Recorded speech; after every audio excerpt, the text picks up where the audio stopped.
Oh, here's Verizon.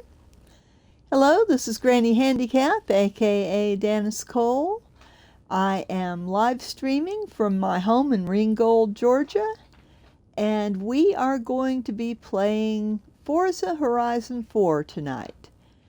And I am going to comment about my handicaps, and I would like to welcome everyone to comment on their handicaps and how it affects your gameplay.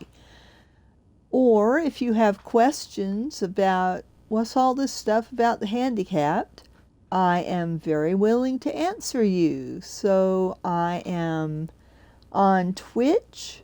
If you have a Twitch account, you can comment in my chat. If you would rather not have a Twitch account, if you have a Discord account, you may get on my GrannyHandicap server, and that is ADMA 3641.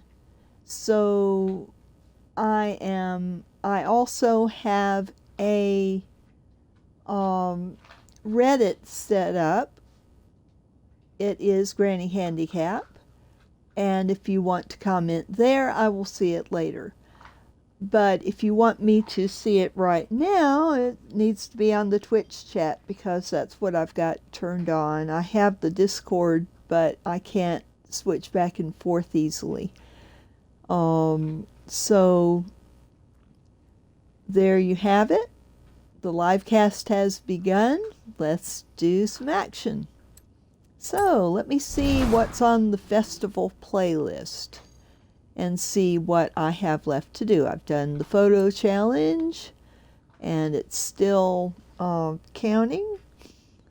I've done the weekly Forzathon challenge. I need to earn 3 great drafting skills later. I need to get 1 wreckage skill and 1 ultimate speed skill. So, yeah, I can do that. And there is Greendale, which is not complete. I could set my route, and basically I need to go right here and just go as fast as I can. So I'm going to fast travel right there and go south. So let's see where I end up. This is Memorial Day, which is kind of a sad day for me because my son, James R.V. Cole, died today in 1988. He was 16 weeks along. So it was a very, very sad time in my life. So May's not especially happy for me. Mother's Day, I think about 4 babies I've lost. And so it's kind of hard. But I've got my daughter, Tassé Marie, and she is wonderful. So it really helps to have one daughter that loves me and takes care of me. Grief is a thing that happens to everybody, and yet it is so poorly understood. There are stages to grief. So I'm suggesting to you, if you are grieving a loved one and those anniversaries really get to you, you might consider either therapy or a self-help group for grief. There are lots of them, and there are virtual ones. But do yourself a favor. If you've got grief going on, don't just expect that it'll heal eventually and things will get back to normal, because when you've lost somebody close to you, there is no normal. You get a new normal. Kind of like after COVID. We're going to have a new normal. We're not going to have the same normal we had. So, don't be afraid to get yourself a therapist, And keep in mind that You have arrived at your there are destination. different therapists for different people. Therapists tend to have certain philosophies that they adhere to. So if you are looking for a therapist, you might have a preference for male or female, that's fine. You might have a preference for a particular kind of therapy. I took my health plan allowed me to choose a 6-week therapy thing where I was doing cognitive behavioral therapy, and I really recommend it. I had particular goals that I was helped to set according to what I wanted to do, and it really helped me a lot. It really helped my outlook. And with COVID and with the isolation that we have had, just about everybody is having mental health issues as far as having trouble feeling satisfied, having trouble missing loved ones, and wanting to get back to normal. You know, COVID has hurt all of us in many ways, and some of us have lost loved ones according, to things, and there's this sense of futility that, there's not much we can do. It's a pandemic. It's killing people right and left, although it's not killing as many people nowadays, which is nice. But still, we have these emotional scars from COVID. So we need to think about how we can help ourselves through this mentally. And the isolation has not been good for us. It hasn't been good for our school kids. It has not been good, period. But to save the most people, we have had to just do drastic things that we're not used to doing. And so we need to think about mental health more as a country.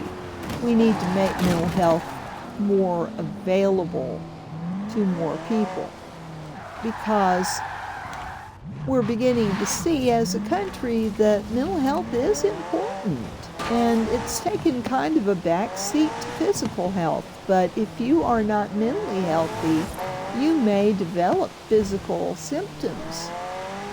And so if you're going to be healthy, you need to be able to have access to a therapist. And if you're having problems, if you're feeling okay and you're not having self-esteem problems and you're not experiencing a lot of grief, then you're probably okay. But if you are losing sleep, if you are I really don't sleep as well since COVID, and I still don't sleep as well. You have arrived Part at your of what's destination. going on with me is that, as you get older, your sleep degrades. You wake up more during the night. You don't get the kind of really refreshing sleep that you used to get when you were younger. So there are a lot of things that come with aging, but it's really easy for an elderly person or a senior like me to get depressed, because you're aware that your life is kind of spinning down. You don't have as much years ahead of you as you used to have when you were younger, and you tend to get, you think about the future and it's like, well, my life is over, my career is over, I'm retired, or, well, I got disabled at 40, which is young to be disabled. I wasn't able to work after that, and that has psychological effects on you, believe me.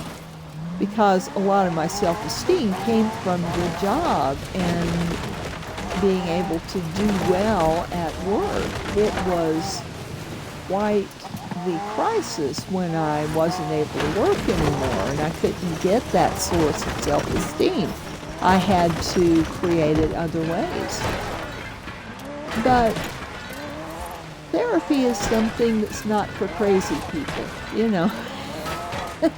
Very few people are crazy. In other words, non-functional in the mental health arena. Most people have handicaps in mental health that have mental health issues. So you've got the in other words, you're not non-functional, you could be happier, you could be more satisfied with your life, you know, things like that. And therapy can be a big help. It used to be that mental illness had such a stigma, it still does, but people are becoming more aware of mental health issues now that we have had COVID. So I want to encourage you, if you are having trouble concentrating, sleeping, trouble getting through the day, if you have depression, if you have anxiety and you can't figure out, well, why am I so nervous? Why am I so anxious? You know, you might consider having a little therapy and just try some short-term stuff and see if it doesn't give you a boost.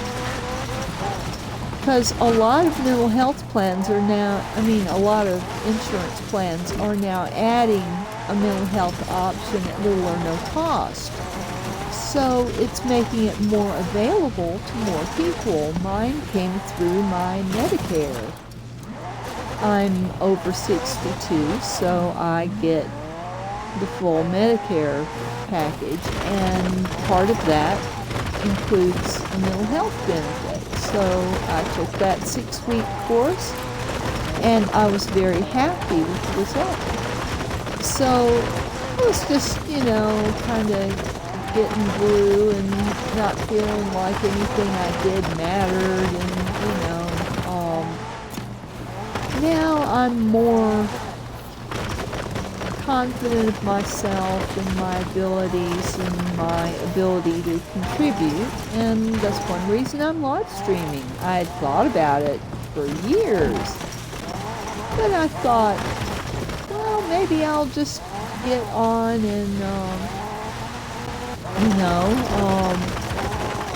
just see what I can do. Maybe I can pull together a community of handicapped people and people who want to learn more about handicapped people, and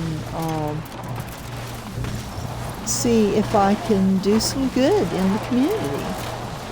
So I never would have had the self-confidence to do this if I had not taken that little 6 weeks of cognitive behavioral therapy, which is a horse choker of a word, but it's all about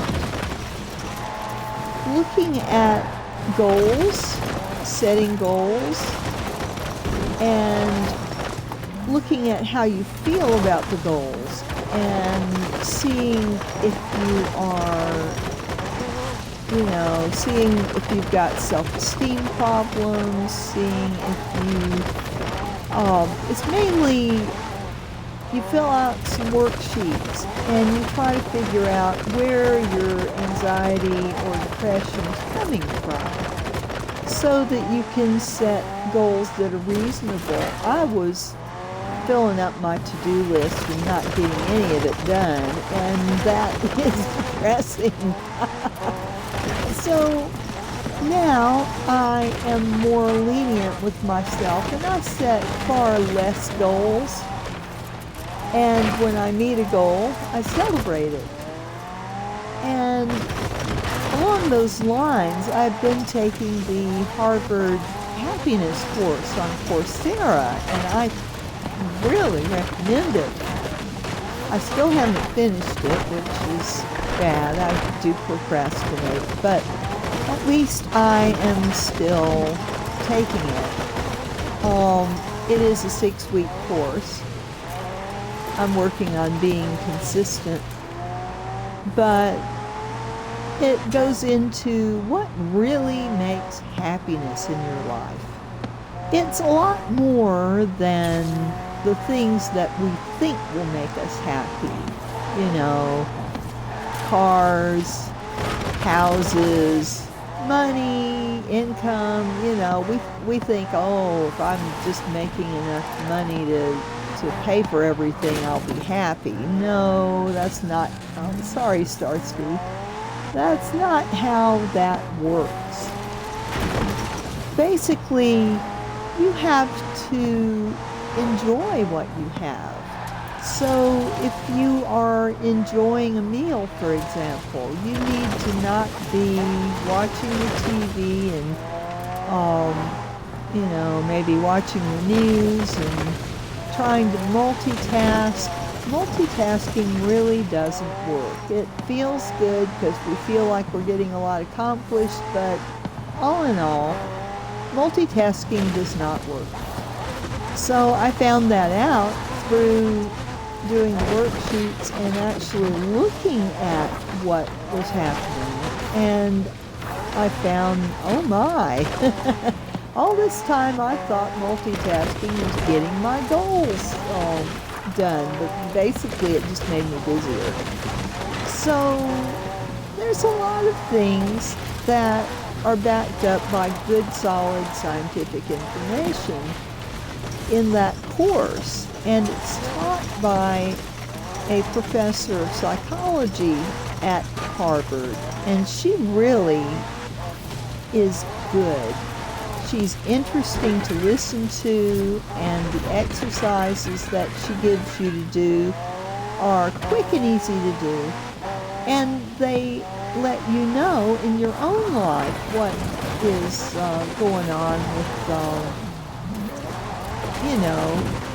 is this working for me and such. So, it really is an eye-opener as far as the things that you think will make you happy, not necessarily make you happy, and the things that you don't think matter more than you think.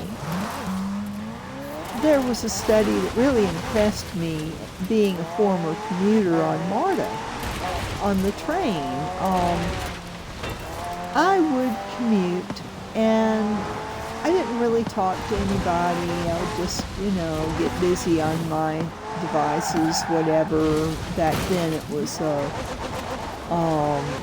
one of those little to-do list things. It was electronic, and I'd get busy with that, or I'd be studying the latest course on the software I was using at work, or, I was making use of that time, or I was studying my scriptures, which is a good activity, but I wasn't talking to anybody around me.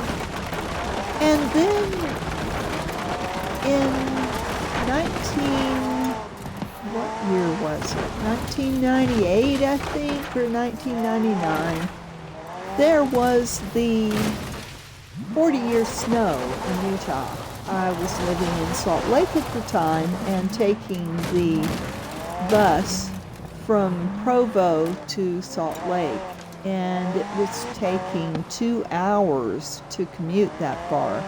I had a 45-minute walk to the bus stop, first of all, and then on the bus I was there for like an hour and a half, so it was quite the long commute. And when we had that 40-year snow, it took 4 hours to get to work. And people started asking the bus driver, what's going on? Because we were stopped dead on I-20. And it was just because of the snow. It was overwhelming. The snowplows couldn't keep up. And so we were stopped dead for a couple of hours on I-10, and people started getting off the bus, and people started getting out of their cars and socializing. It was amazing. And I really got to know some of my fellow commuters on the bus. And it was wonderful. We got into these deep discussions of religion and all sorts of subjects, and really got to know one another. And from then on, it was never the same. When I got on the bus, I talked to people, and it was wonderful. It really changed the whole character of my commute.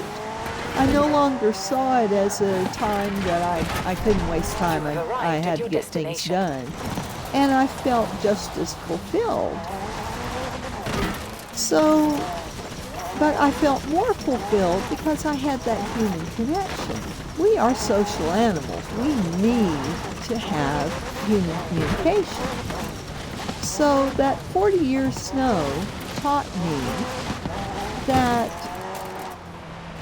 yeah, I could talk to people. And I was afraid of bothering people. You know, everybody, one guy had his laptop. He was a heart surgeon. I didn't know that. So, you've got your heart surgeon reviewing cases as he's going on his commute. But I think he was happier talking to people and having a little break from work.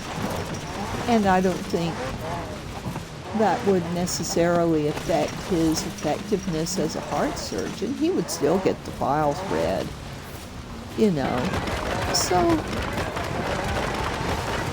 you've got you start your day with the human element, and the day just goes better.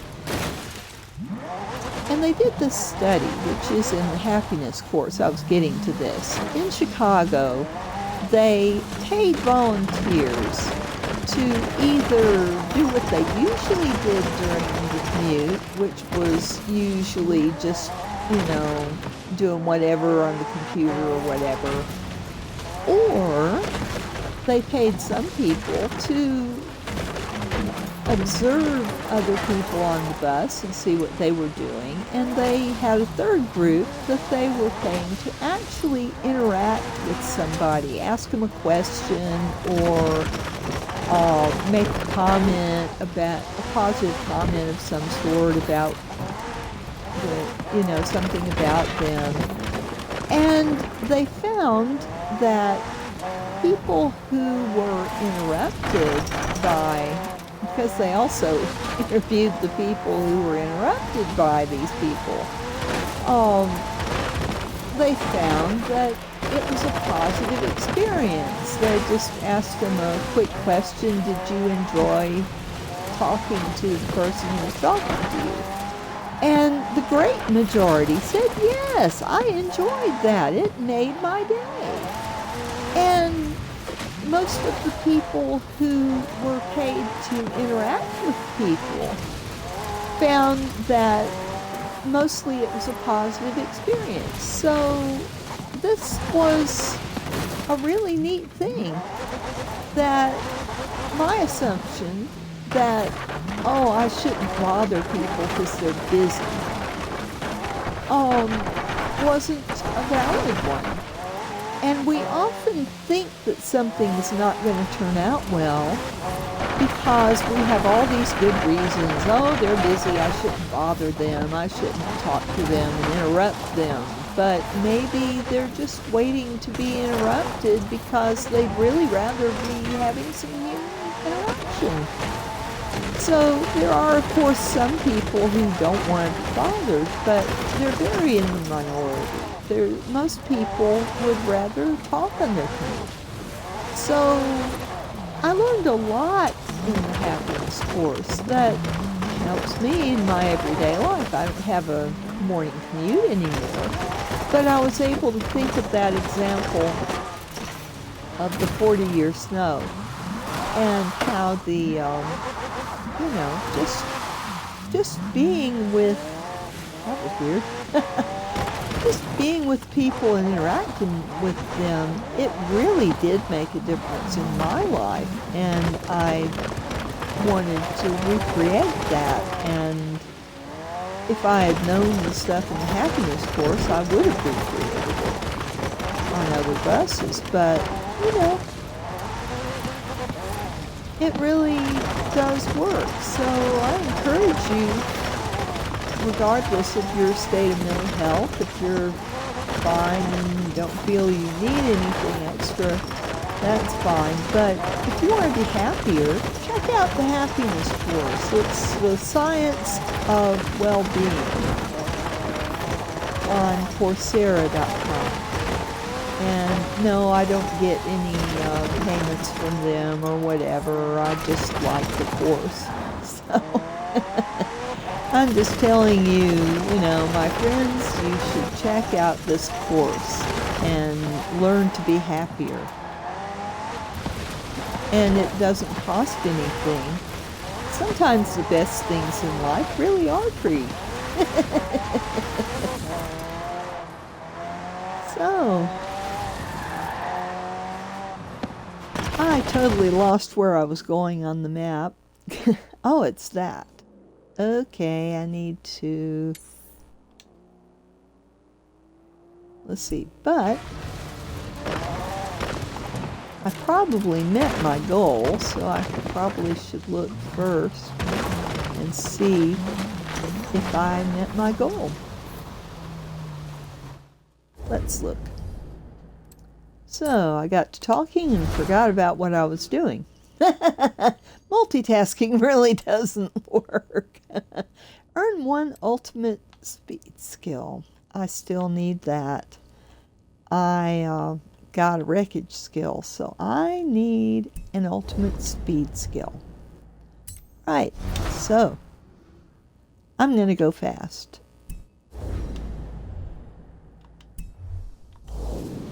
If I push the right button. Okay. I'm going to go fast. Right. Let's go. Woo. Okay. Let's go fast. See if we can get that speed skill. Uh-oh. You have arrived at your destination.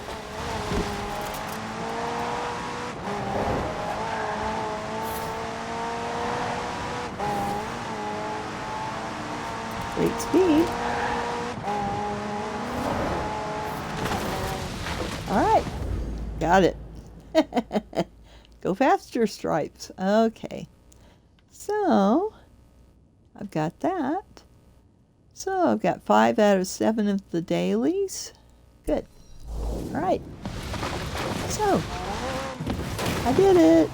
Whee! I hit a car. That's okay. Let's see if I've got any speed skills to put on this car. Have I got all the speed skills? Speed skills, perks. Oh.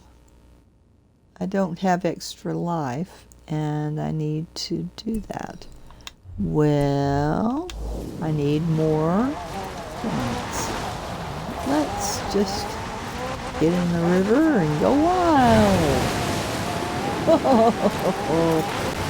Whee! Whoops. Oh. Woohoo! Wild ride down the river. Looking down bushes and trees and drifting. Whee! Woohoo!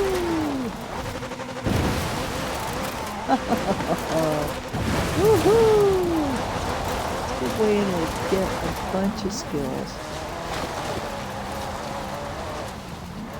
The more things you can hit and the more drifting skills you can get, the better.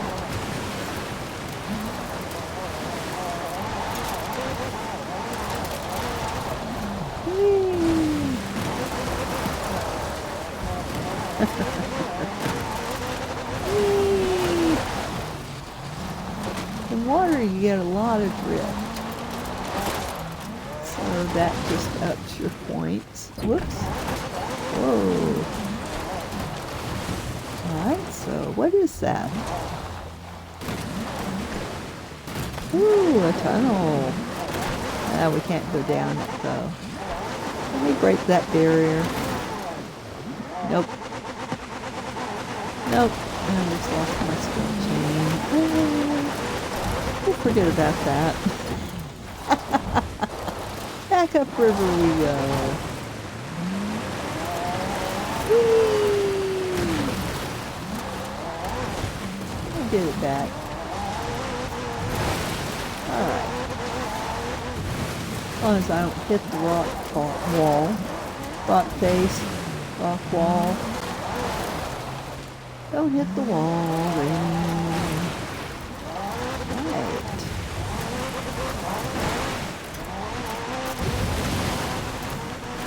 Down to the sea, to the sea. Oops.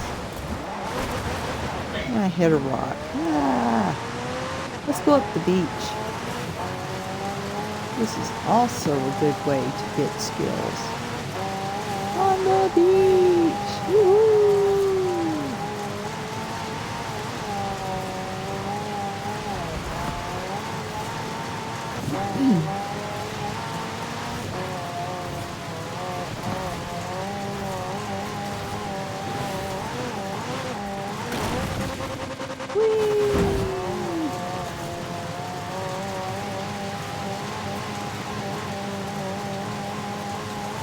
This is fun. I found it interesting in one of the stories where I believe it was Top Gear talking about Aisha's taxis, and they decided to see how fast the taxi could really go. And so they were talking about the land records on being set on beaches because there's nothing to run into and you can just open her up and see how fast she goes. And I found that fascinating. It may have been British Green, but it might have been Top Gear. I think it was Top Gear, but very interesting to learn about. Woo! And over in. There's no skill points for that, however. Even though I think that's just as impressive as a barrel roll, but oh well. I am running up skill points on this car. Whoa. Oh, that messed me up. That messed me up. Cass, you're online. She's probably going in Mass Effect because Mass Effect had this package that I got her that was really cool. That had a lot of remastered older chapters in the story, as it were expansions. So yeah, she's enjoying herself. I've never played Mass Effect personally. I am not as savvy with getting new games and trying them out as she is. I tend to find a few games that I like and I just do them. But occasionally I'll try a new game and fall in love with it, like I did Merge Dragons.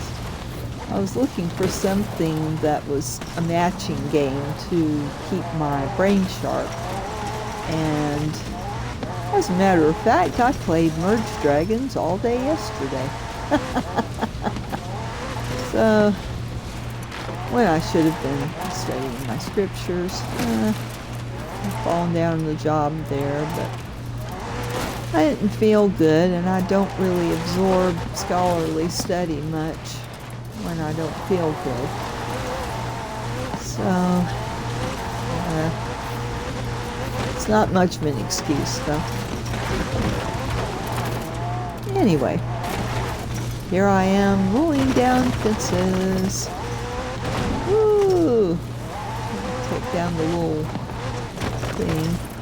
I'll be back in 5 minutes, so I don't have to feel guilty about doing this. But it's a good way to rack up some skill points, especially if you've got 2 kinds of fences in one, like this. And you just straddle it, and the points just rack up. If I could stay on the line, it would be nice. Ooh. Oh, let's get that picture. Horizon promo! Whee! Let's get over to the road. Yeah. And where is the person who just went past me? Their drivatar. Alright. And that's as far as that will go, but I can use the D-pad to zoom in. Alright. There we go. Alright. Casimir and the Porsche 918 Spider. Got in. So that's another of my Horizon promo photos. Cool. Right. Whee! Of course, chewing up guardrail will rack up some points fast. You can stay on it. Woo!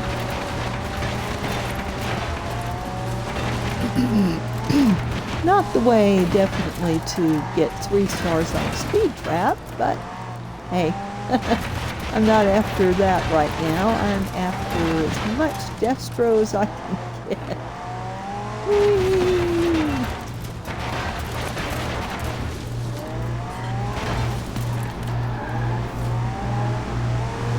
Whee! Tearing through this. It's also fun. Ooh, okay.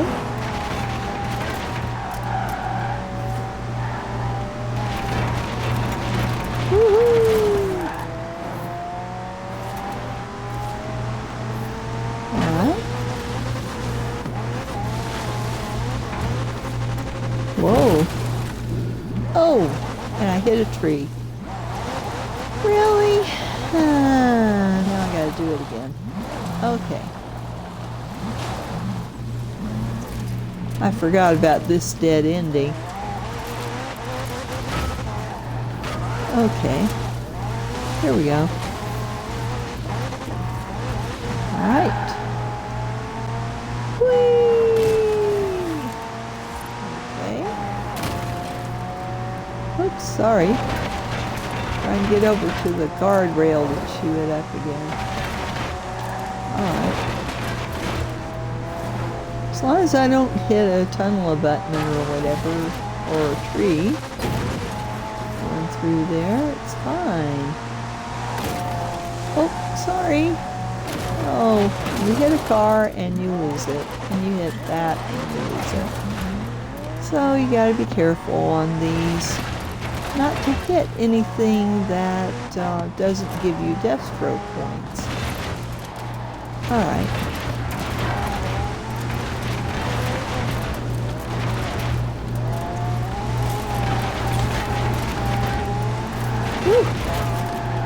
Okay.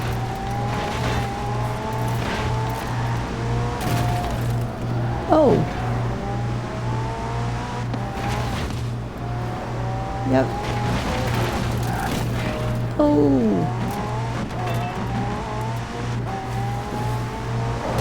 All right. Ah.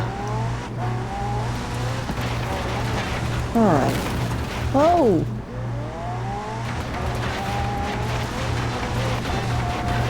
The trick is to stay in the middle and not hit any oncoming cars or cars traveling beside you or anything like that. And just let it count up. Good.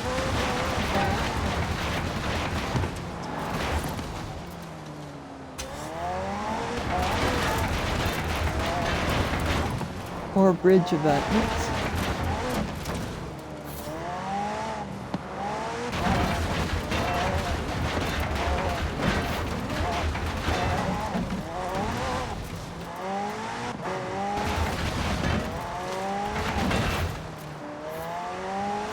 Going postal.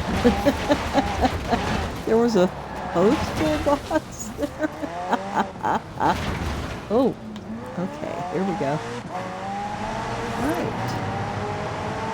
Pass people without hitting them. Oh, okay. Whoa, yikes! Oh, I hit one. Well, that's the trick. Gotta pass them without hitting them. If you hit them, you lose your skill chain.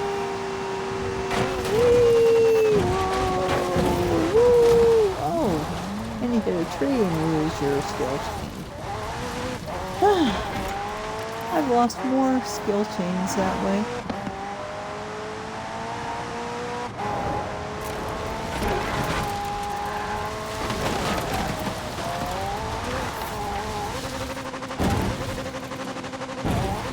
Maybe it's better to go over land, but with trees, it's really iffy. Oh, and there goes my skill chain. Hold on.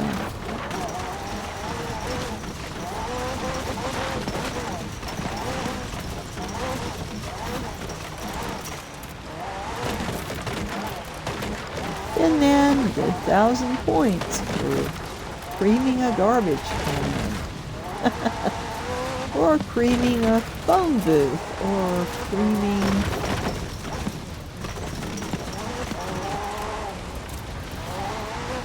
a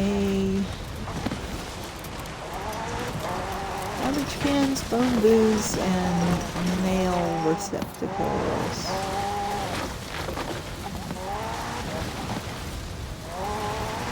It's really nice to get those 1,000-point bonuses. And you never know where those things are going to be out here in the English countryside. Whoops, and oh.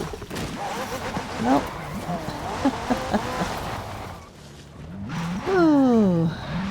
And where there's trees, I am a tree magnet.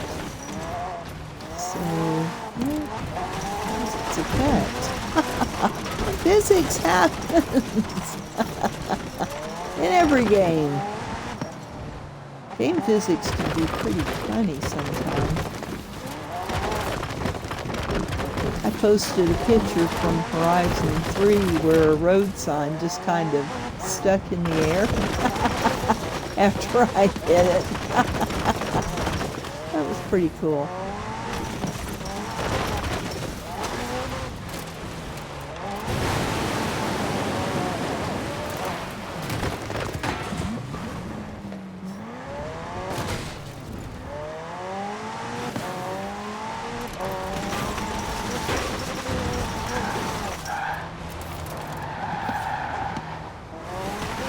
Rainbow car. Cool.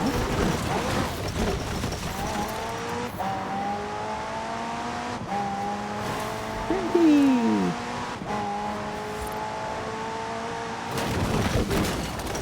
Oh. Ah. Oh, that wasn't good.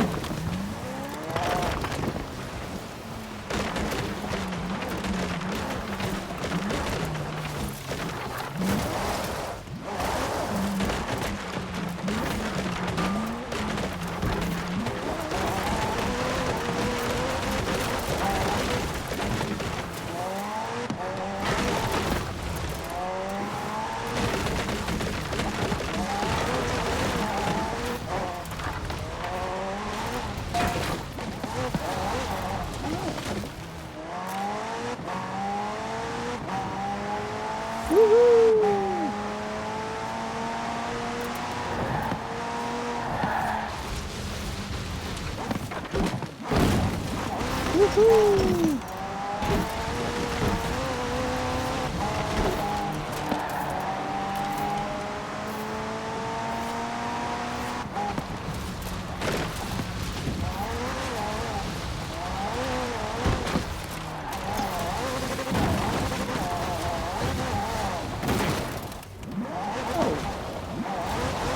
like that there.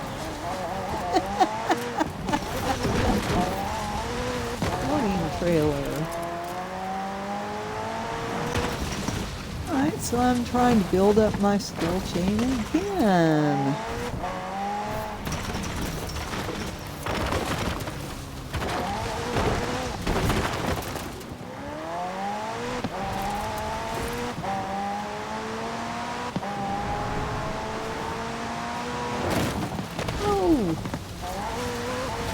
Oh, now this stuff is where you can really rack up some points. So where are we on the map?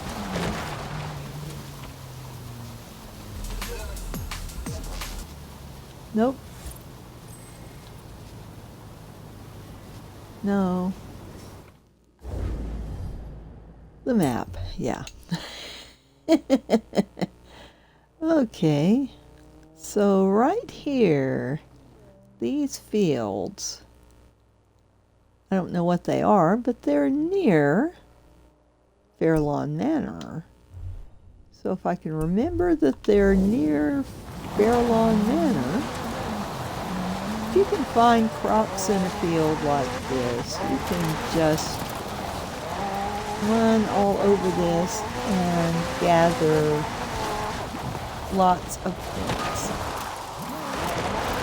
Particularly if you throw in some drifting.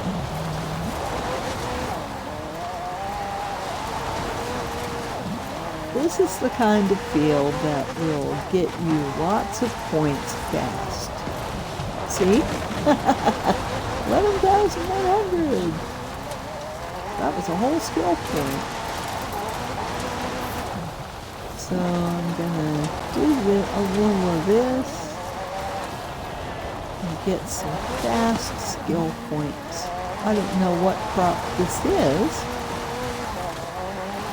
but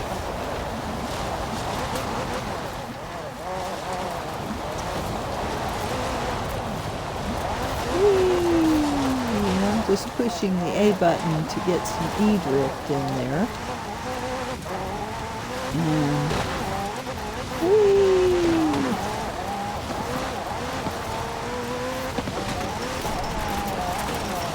this is just amazing.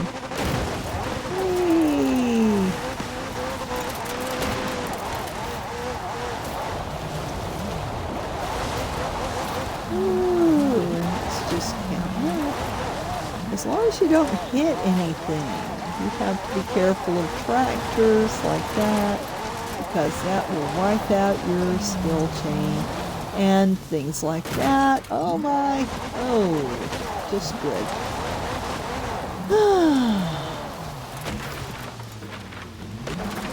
Where's Sparky? So you gotta be careful when you're doing this, that you don't crash into a tree, because that will just ruin your skill chain right there.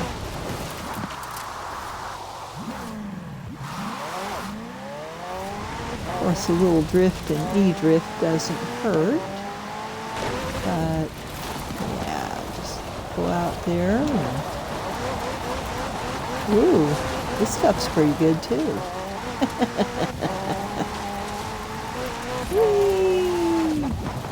But this is the best. Rows of plants that you can just tear down as you're driving and add a little E-drift. Yeah, you can rack up a lot of points really fast. Just don't get too close to power lines, tractors, and big trees.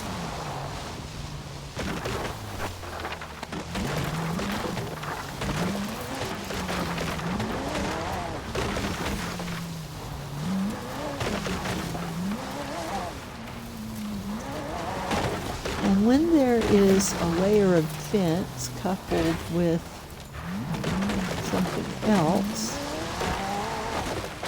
like a lot of foliage, it makes for a lot of skill points.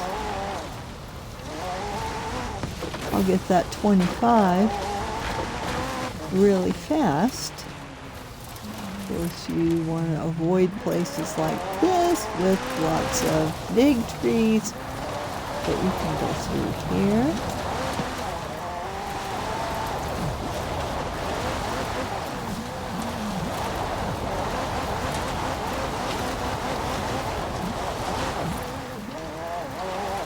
You want to stop short of spinning circles. If you spin circles, you don't get any points.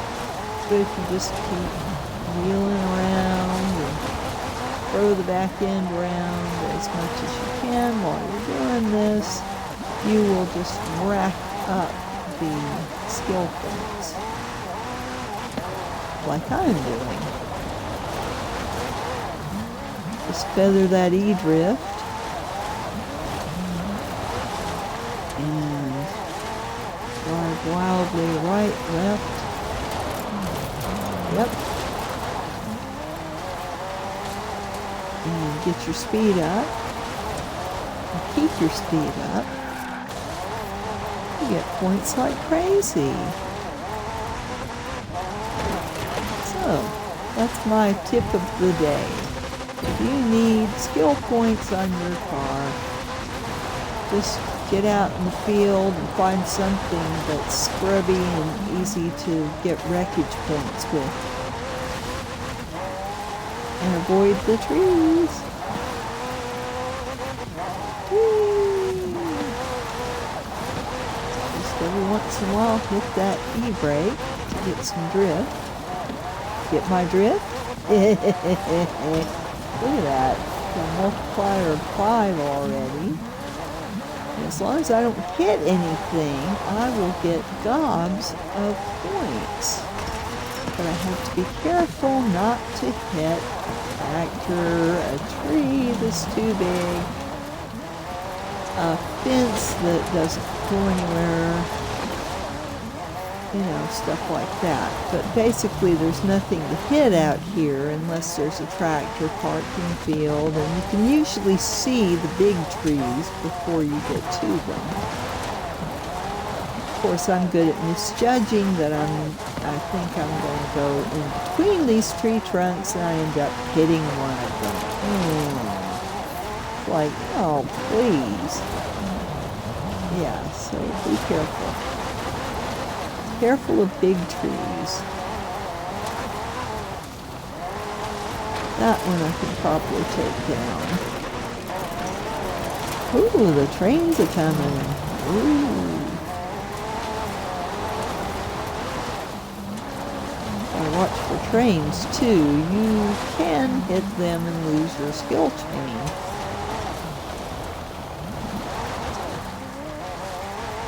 Right.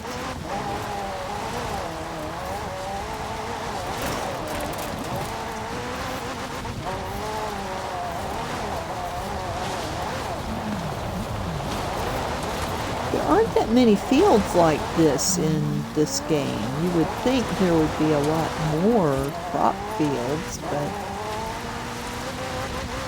there is some, like this one. This is the best one up there. Woo! And it doesn't hurt to hit those either. Whee! Little orchards are good too. Notice that this gets a lot of points, but this gets a lot of points too. So, which is better? Hard to say. They're both good.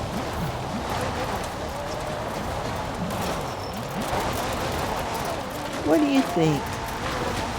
If you have an opinion and you want me to talk about it, stick it in the chat. And if you don't worry about it, I won't worry about it.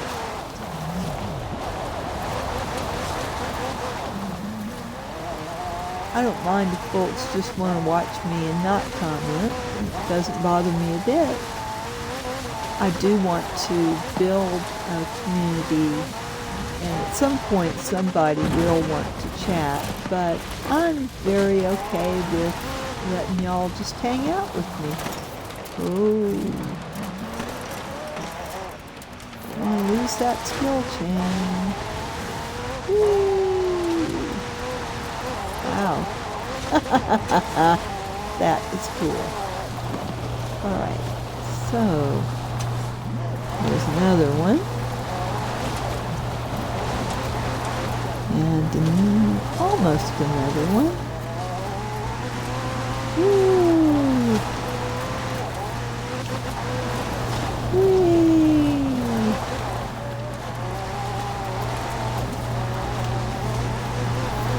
Woohoo! And back into the field, and we can get all these nice thousands added. Oh, yeah. Another skill point. And getting there on the next one. So that's pretty good.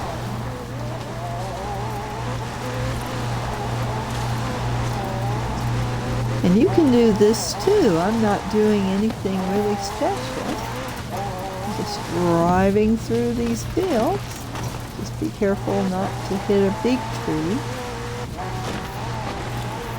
And these.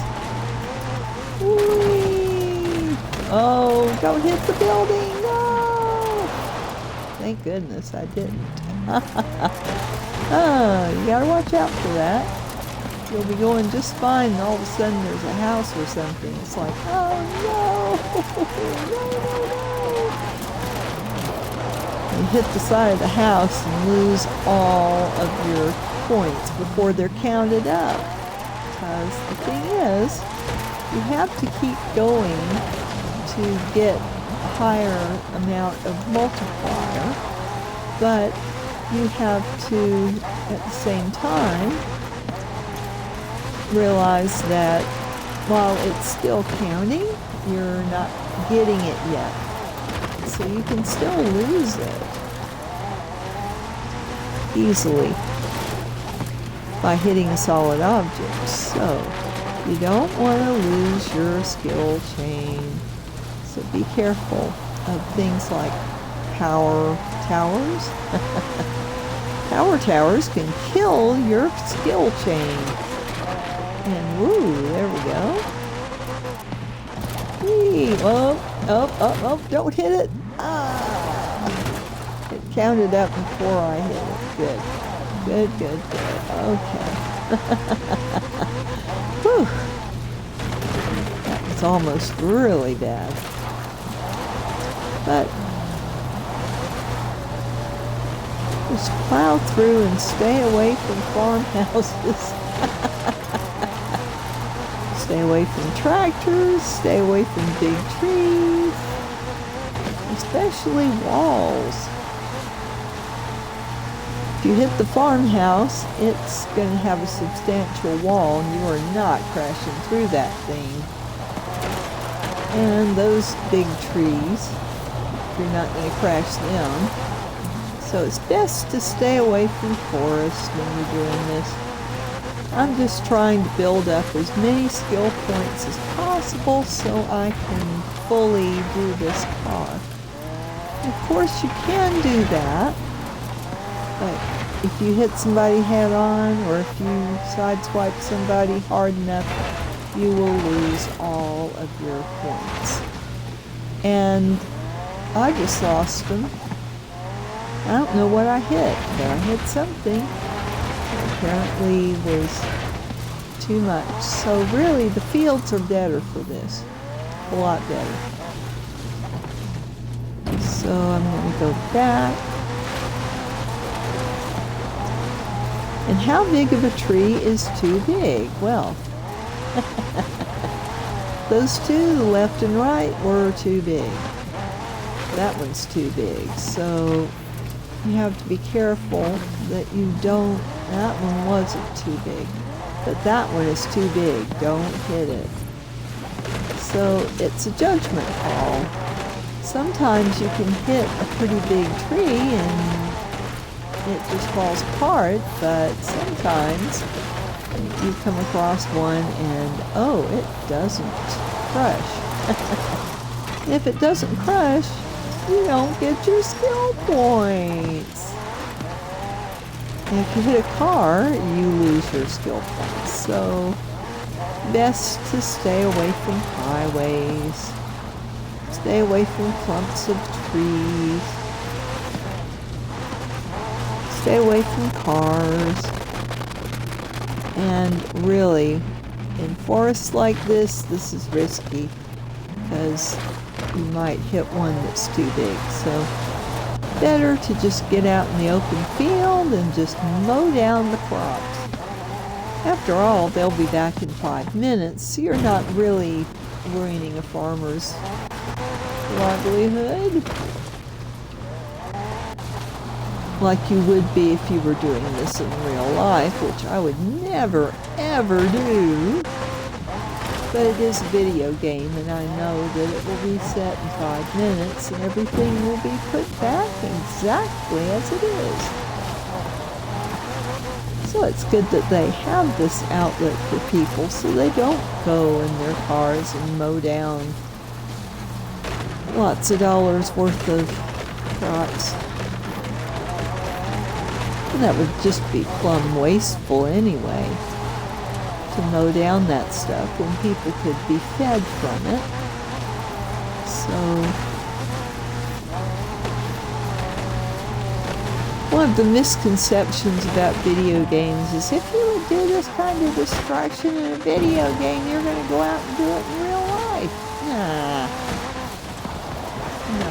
Now, I think that certain personalities get obsessed with, particularly in the case of violent video games, I think they can be a contributing factor in mass shootings and stuff. So I'm not saying that video games don't have an effect on real people in real life, but I'm just saying that things like this, when you know that the game is going to reset everything, I don't think that contributes to delinquency. I think what contributes to it, and see, I lost my skill chain because I hit a tree that was too big. I thought I was going to miss it, and I sideswiped it. But, you know, as far as really violent, bloody video games, you know, I think that certain types of personalities get attracted to those sorts of things, and that's dangerous. So, you know, I really think that the video game industry has to be careful about what kinds of things they put out there. And a game like this, with, you know, the destruction is just the childhood fantasy of what if you could go out in the field and take down fences and stuff. You know, it's kind of like, oh, I'm powerful, I can do this. But it's not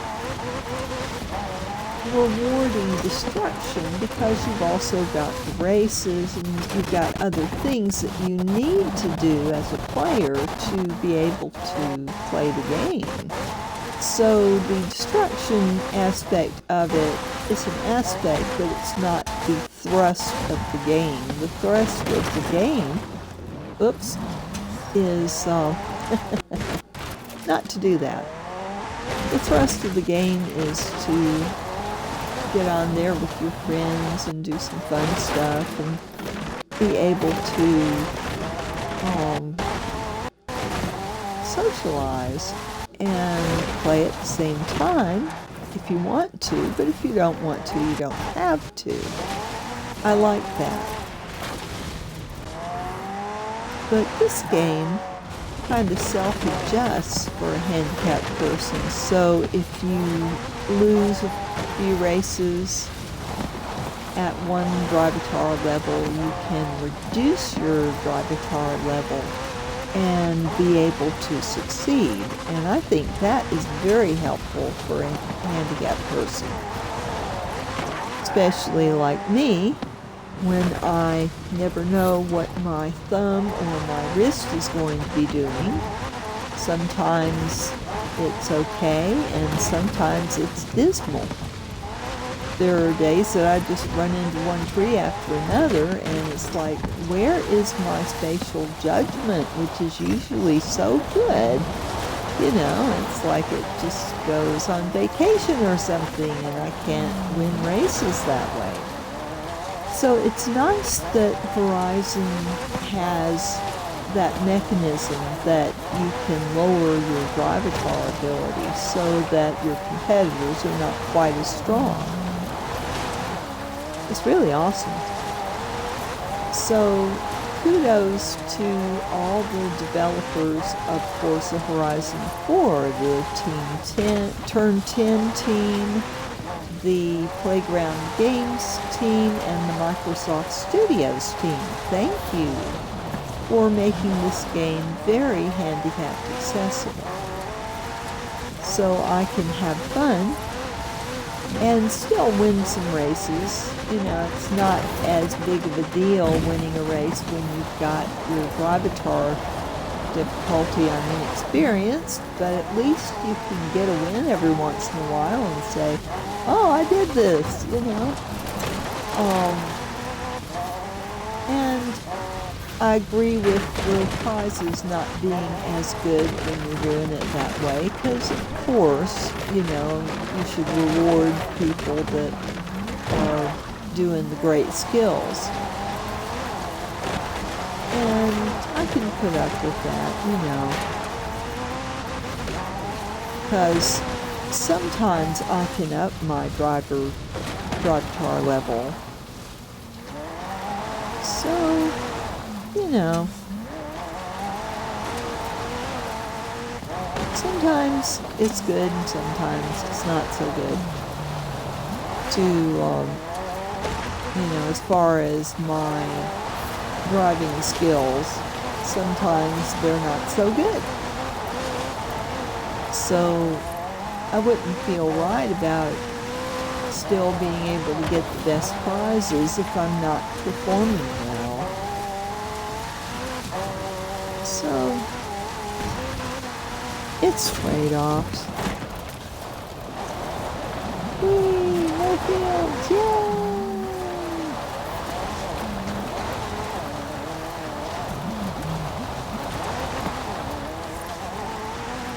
Woohoo!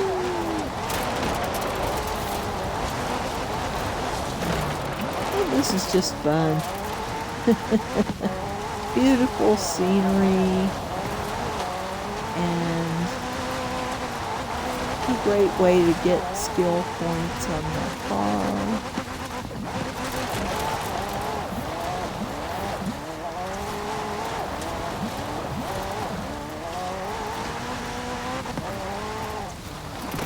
And speaking of which, how many skill points do I have?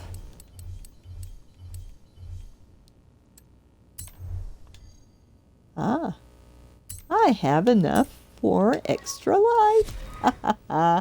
I'm happy. Good. All right. And let me get over here. And the skill multiplier can go to 6. So, I'll go get some more skill points. Woo! And you get influence for spending skill points. Oh, I got a wheel spin. Let's see what I got. Give me the 6-wheeler. I want the 6-wheeler. 6-wheeler. I got blue flats. Okay. I might wear those. Okay, well, that's fine. Okay. Whee! All right. Woo!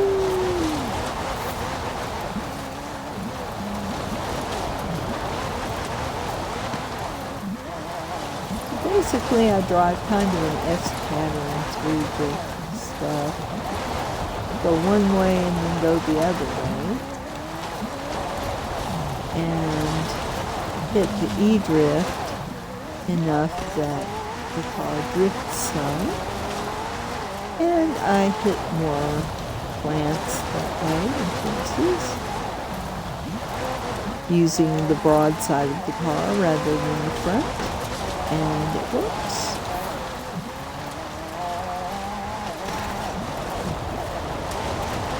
One direction and then the other, stopping short of spinning around all the way, because you really don't get any skill points. See, if I just hold it in one direction and eventually get in a spin, if you just keep on going that way, eventually you will spin. And as you can see, I'm not getting a single skill point for that. It's fun, whee! But really, it's not getting me any skill points. So you have to end it before you're spinning out in a circle to get the skill points. Whee!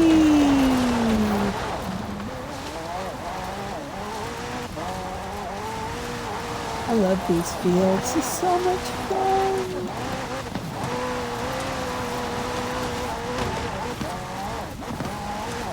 And now that I've got extra life, I don't have to worry as much about hitting trees, although I still do, but I don't have to worry as much. If I hit something once, there's forgiveness, and I don't lose my skill chain. If I hit it twice, I'm still going to lose my skill chain. So I have to be careful. If I hit an obstacle once, I don't need to hit it again. Whee!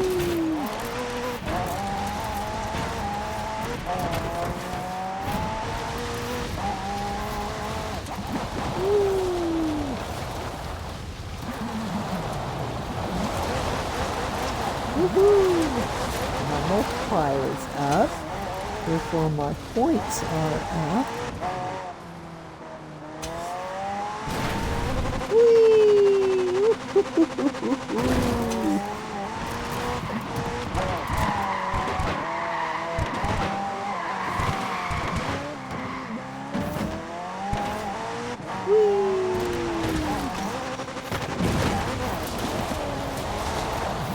Look out, rams and sheep.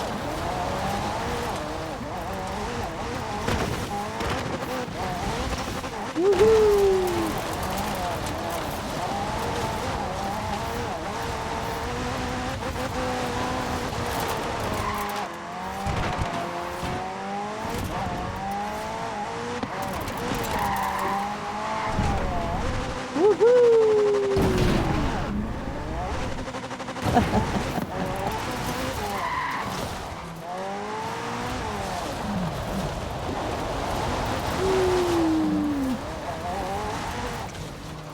I love this with all the shipping containers.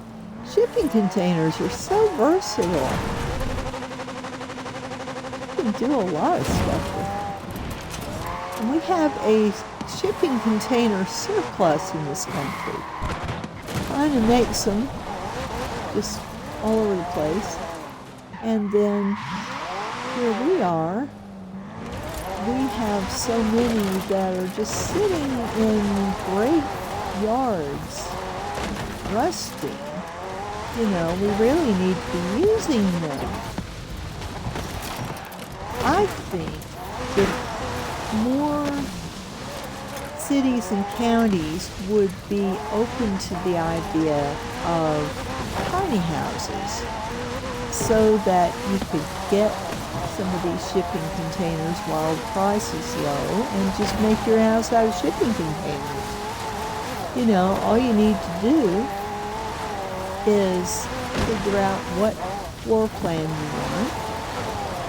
Then you need to save up and buy these shipping containers and get them shipped. Now, most places will bring them out to the house and set them up for you so you don't have to worry about finding a trucking company that can haul them and stuff like that. You just agree on the price. If you get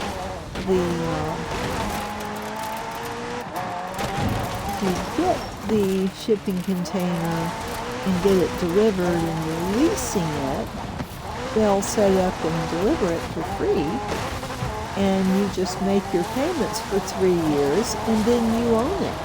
And they do all the maintenance on it during those 3 years. It sounds like a really neat thing, especially if you get a ground level office, which is an office made out of a shipping container.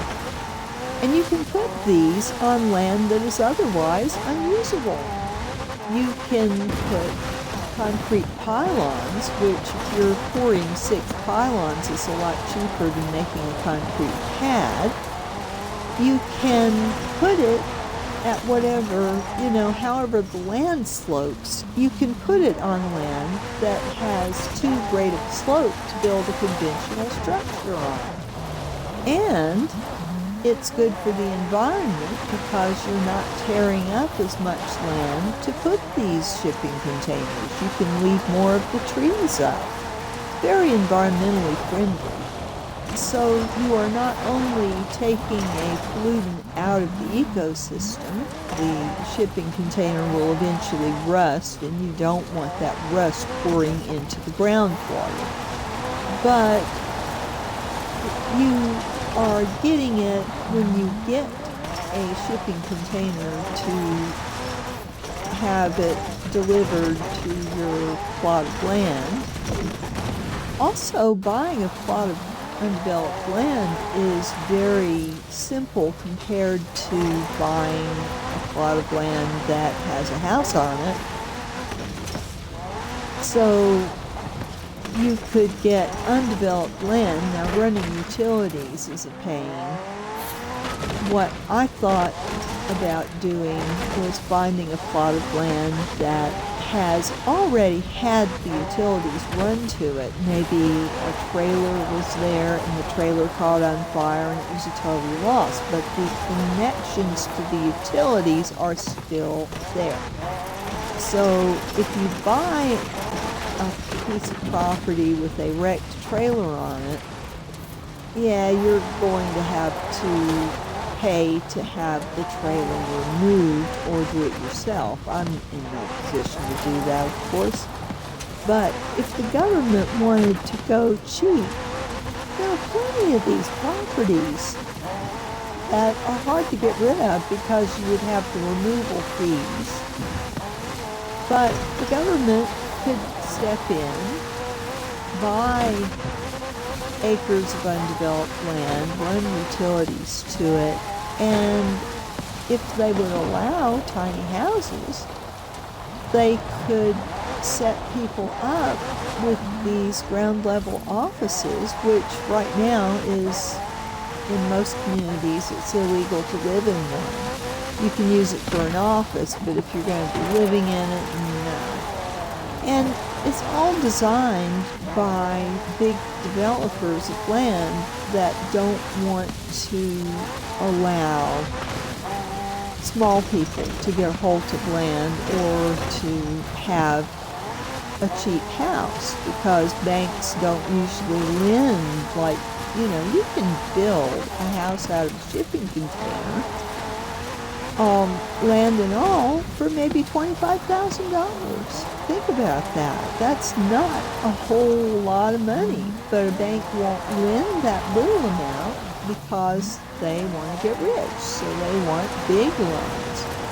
There needs to be a provision in government so that we can have tiny houses, because a lot of rich people decide they don't like the rat race and they want to just buy a really upscale, nice tiny home and live in it and live a minimalist lifestyle, and they should be allowed to do that. But what a boon it would be for people who can't ever afford a house, can't get on the programs to get a subsidized house. If they could have their own ground level shipping container office. You know, it's self-contained. It's got, it's small, but you don't need much. If you've got a lockable door on that, think of what a boon that would be to a handicapped person who is on the street. We don't consider the amount of people that are on the street.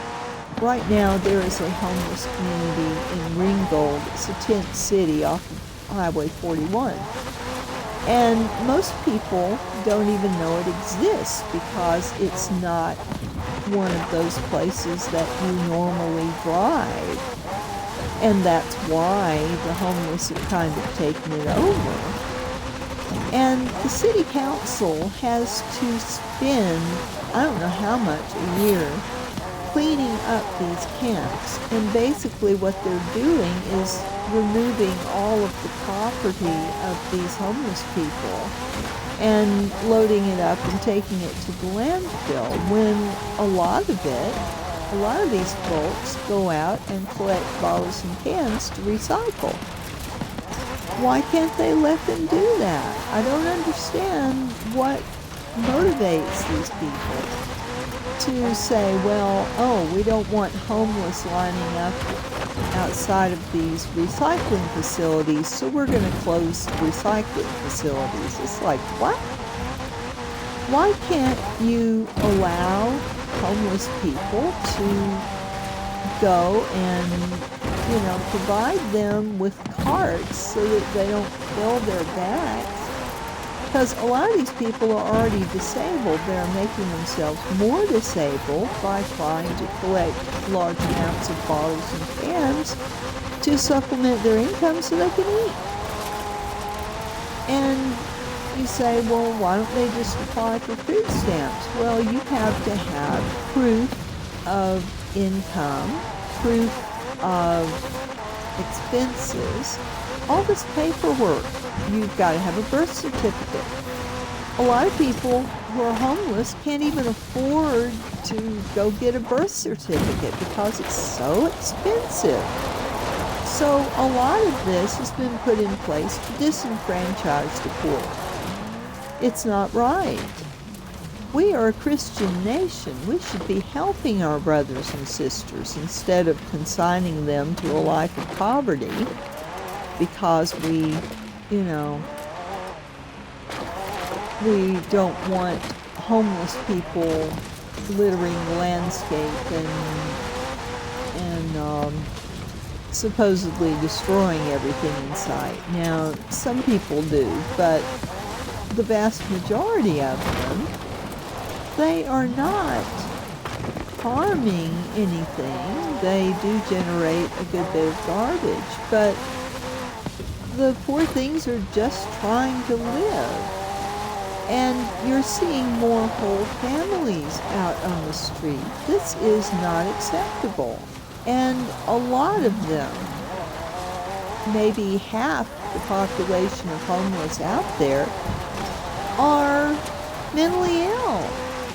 These are people who used to be in mental institutions, and in the 80s, because of abuses of people in mental institutions, Reagan said, oh, they should go back to the community.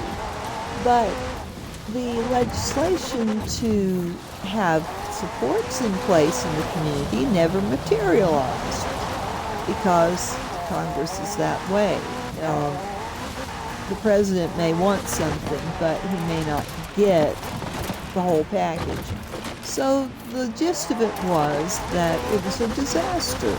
They opened the doors on the mental institutions and decided nobody would be there anymore. So you have short-term facilities that have people, and if you can pay, if you're rich, you can keep somebody in an institution. But for the average person that's mentally ill, you do not have the option of residential treatment, except for maybe a couple of weeks. That's not long enough to get somebody on maintenance medication who needs it, That's not enough time to establish them in a job and an apartment.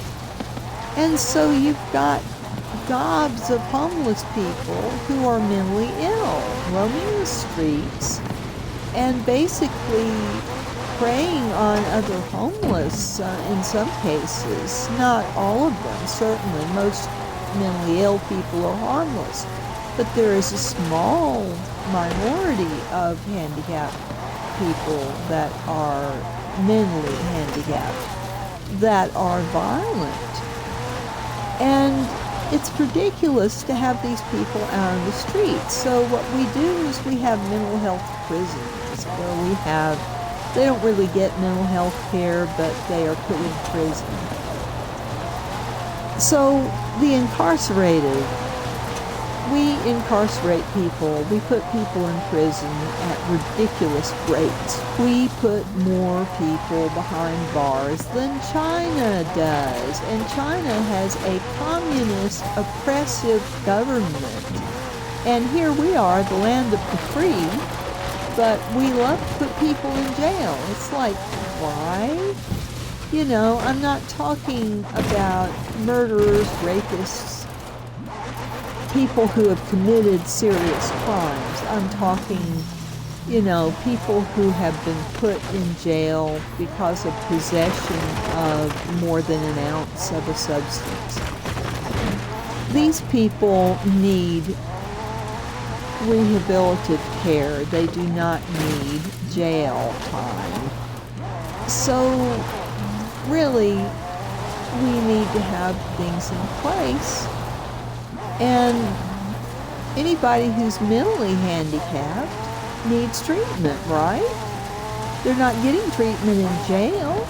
They're just being locked away where nobody sees them, but their family members know about them. And it's crazy that police are very bad about incarcerating people that are mentally handicapped or physically handicapped, obviously physically handicapped. And they may not know if somebody is not obviously handicapped, that they are even handicapped. So the numbers of people being killed by law enforcement has gone up drastically in the past few years.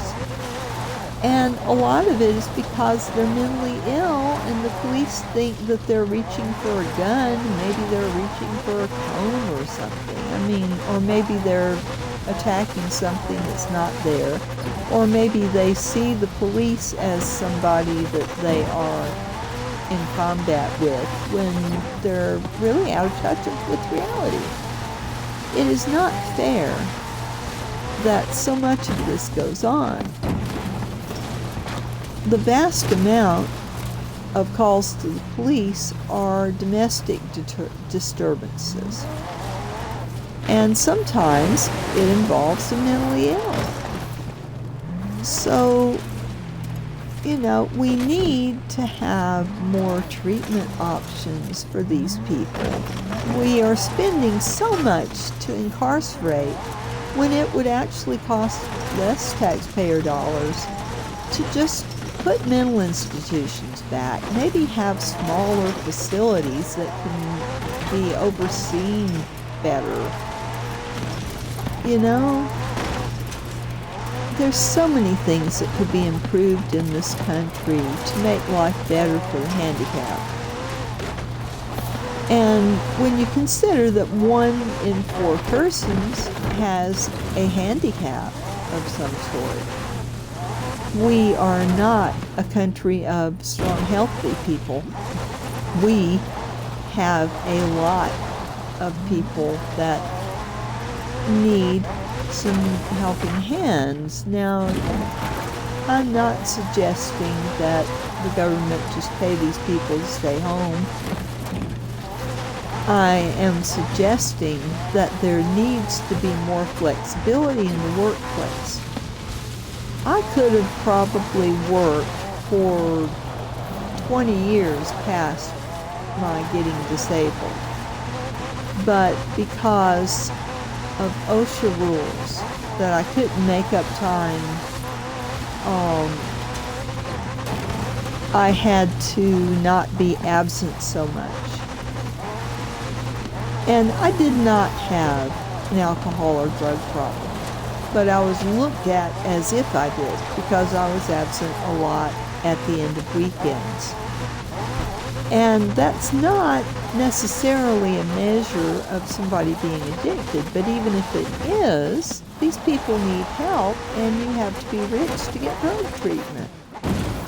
Why don't we have drug treatment that is affordable for people who have maybe spent every dime they had on drugs? That is a big problem. They need to have therapy for free, so when someone decides that it's enough of a problem for themselves that they want to get drug treatment, that there's not the obstacle of having to pay for it. So 1 in 4 people in this country is addicted. That's way too high. That is a symptom of total social breakdown and dysfunction to me. We need to do something about this. We need to quit incarcerating people. The war on drugs has turned out to be a war on the American people and basically minorities, mentally ill people, people with physical handicaps, people who are a different skin color. You know, it's basically a way of oppression. And I think we are worse than communist China. You know, everybody says, oh, communism is evil. Well, look at the human rights abuses in communist countries, and you can see that Karl Marx did not have the idea of military states. If you read his theories, he wanted to provide for the masses, and he thought that ceasing private ownership and collecting all of the functions of government would benefit people and everyone would have the same income. It didn't work out that way. It turned out that governments wanted this power over the people, and they became corrupt. So I agree that communism is a bad thing. But socialism, where you consider the health and welfare of the many as opposed to the one, that is not communism.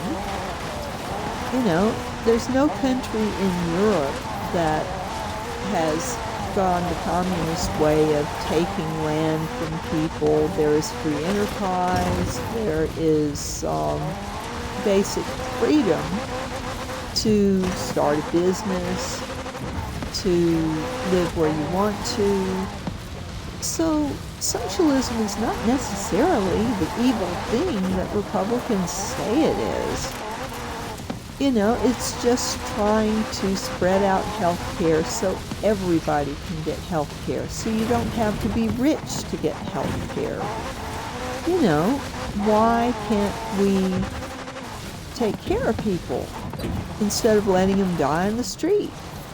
You know, people would rather spend all that taxpayer money to have cleanups of homeless camps, and everybody agrees that the homeless is a problem, but yet they're not willing to put any money into it to fix these social problems so that we don't have a big population of homeless. Every major city in this country has a large homeless camp, and that is increasing in this time of COVID-19. It's ridiculous that we are letting whole families get out on the street and have to fend for themselves in this way, when we are spending more money to clean up these camps and to incarcerate people, and we are putting people in jail. That's very expensive to build all these jails and to have these prison populations. It's extremely expensive. So we are paying tax money already.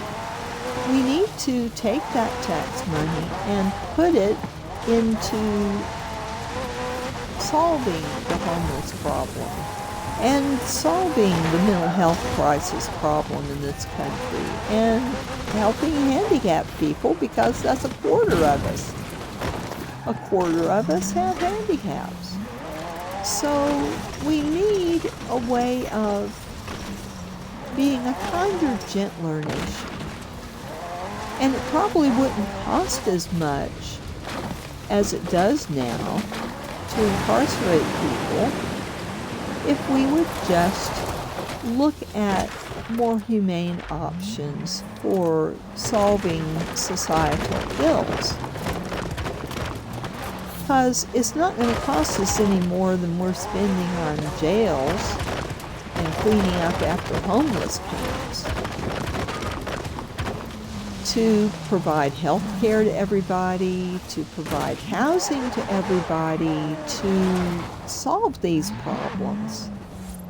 You know, it's a myth that homeless people aren't willing to work. They're willing to work, but a lot of them are disabled to the point that they can't. So we need more, we need to quit getting up in arms against groups in this country and just learn to get along peaceably and realize that whatever we do is going to cost money, but we will save money in other areas which will compensate for it. There are a lot of smarter people than me that have come up with theories and have, figured out things. So I'm not saying that I've got all the answers. I don't. But social ills are a complicated issue, or we would have solved it already.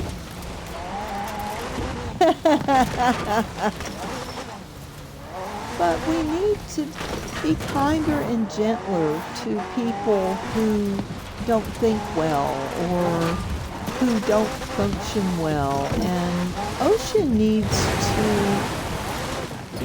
look at the way that they do attendance. Everything in this country is based on attendance. School performance is based on attendance. What if you're handicapped and you can't attend, but you can still keep your grades up and you can still keep your work quality up? When I was at work, I did the work of about 3 people, because every time I left a job, I would hear back that, they had to hire 3 new people to do your job. I'm like, what?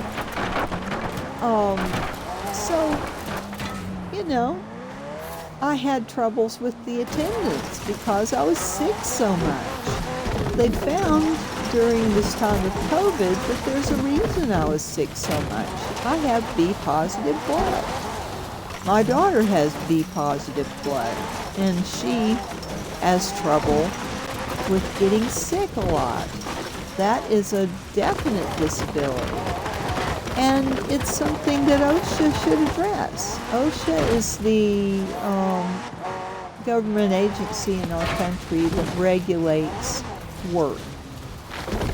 We really need to have a system that works for people who can't be on the job every day. And let's look at addiction. If you've got somebody who's addicted, they're going to be missing gobs of work. Why don't we just provide them drug treatment and get them back in the workplace with acceptable levels of being absent? And what about handicapped people who can't be there? Let them work from home. Let them be able to make up time. Or if it's too much to make up, maybe take some leave from people who just accumulate it because they're very, very healthy. Maybe they could choose to donate that time that they can't, maybe they've got a year's sick leave built up. Nobody's going to be just quitting work and doing that. Yeah, you might use it for something like that, but a lot of people have years built up. Why can't they donate some of that time to somebody who's struggling to keep their job because they can't be there? I was always in that boat. I was using my vacation time for sick leave. I never got to have any vacation time. It was all taken up with sick leave because I was sick too much. And this business of having to go to the doctor every time you're sick and produce a doctor's excuse, well, I'd go to the doctor and, well, you don't need antibiotics, but you are sick, and I will write you an excuse. But here I've spent all that money on the doctor, and he can't do anything for me to help me because it is genetic. But they found that people with A and B blood have a weaker immune system than people with O blood, which is most of the country. So here we are being discriminated against because we can't be at work every day. I think that's wrong, and I think it should be addressed, because if I had not had to worry about the sheer number of days I was missing income when I was off without pay. Why can't they just leave it like that and say, well, if you're not being paid, you can still do the job as long as you are doing the job, as long as you are putting out enough work that the employer is getting what they need out of your work performance. If your work performance is good, but you're out more than the average, why should you be penalized for that if your work quality is good? I think that you should be gauged on your work quality alone, not your attendance. Because isn't that the bottom line for corporations? You want to have a productive workforce. If people can produce, then shouldn't they be allowed to be out when they're sick? Also, if people are at work sick, they're infecting everybody around them. I think a lot of the things that we have gotten used to during COVID, wearing masks, upgrading ventilation systems in workplaces, and generally improving things like toilets, which spread lots of germs, making it mandatory to have things on you like hand sanitizer, and using hand sanitizer, and yes, wearing masks. Our flu season was almost non-existent this year. How many people a year die of mere influenza? That's a big deal. Wearing masks works. It helps people not to get sick. So why shouldn't that be a part of work life? Why shouldn't that be a part of shopping at stores? It's better to keep people safe from the things that we just take for granted. Flu season happens every year, and we lose a lot of people every year from it. Wouldn't it be better to keep some of these COVID-related things in place so that we don't lose as many people to the flu? And for some people, the flu is like a cold, but to other people, the flu is like pneumonia, or you get pneumonia from it. Your blood type is going to be tied to that, with how sick you get from just a cold. So people going to work with just a cold can infect people, and they can miss a month from work if they get pneumonia and they can't get rid of it. So, if businesses really want to protect their employees and make workplaces safe for everybody, then they need to acknowledge that there's handicapped people, that if they get exposed to a bunch of viruses, they can get sick and die. There are a lot of elderly people in that boat. As you age, you get more medical problems. So why not protect people who are in the workplace who are seniors and elderly by requiring people to wear masks? Because maybe you can go to work and get through your workday with a cold, but wouldn't it be better for you to just stay home when you're sick and then, come out when you're over it and not contagious, so that it benefits everybody? Because you have no control over, maybe the person in the cubicle next to you is in her 60s and unbeknownst to you may have asthma, or like I do, or something like that, or severe allergies, and maybe you're having a cold, infects them, and they get pneumonia and die. You've got some guilt for that, So why can't we keep the good things about the COVID pandemic? Why can't we keep the extra ventilation and redesign our toilets so they're not spraying E. coli everywhere? Why can't we put UV lights in the air conditioning returns so that we've got some protection against the common cold? Because the common cold can be deadly to certain people.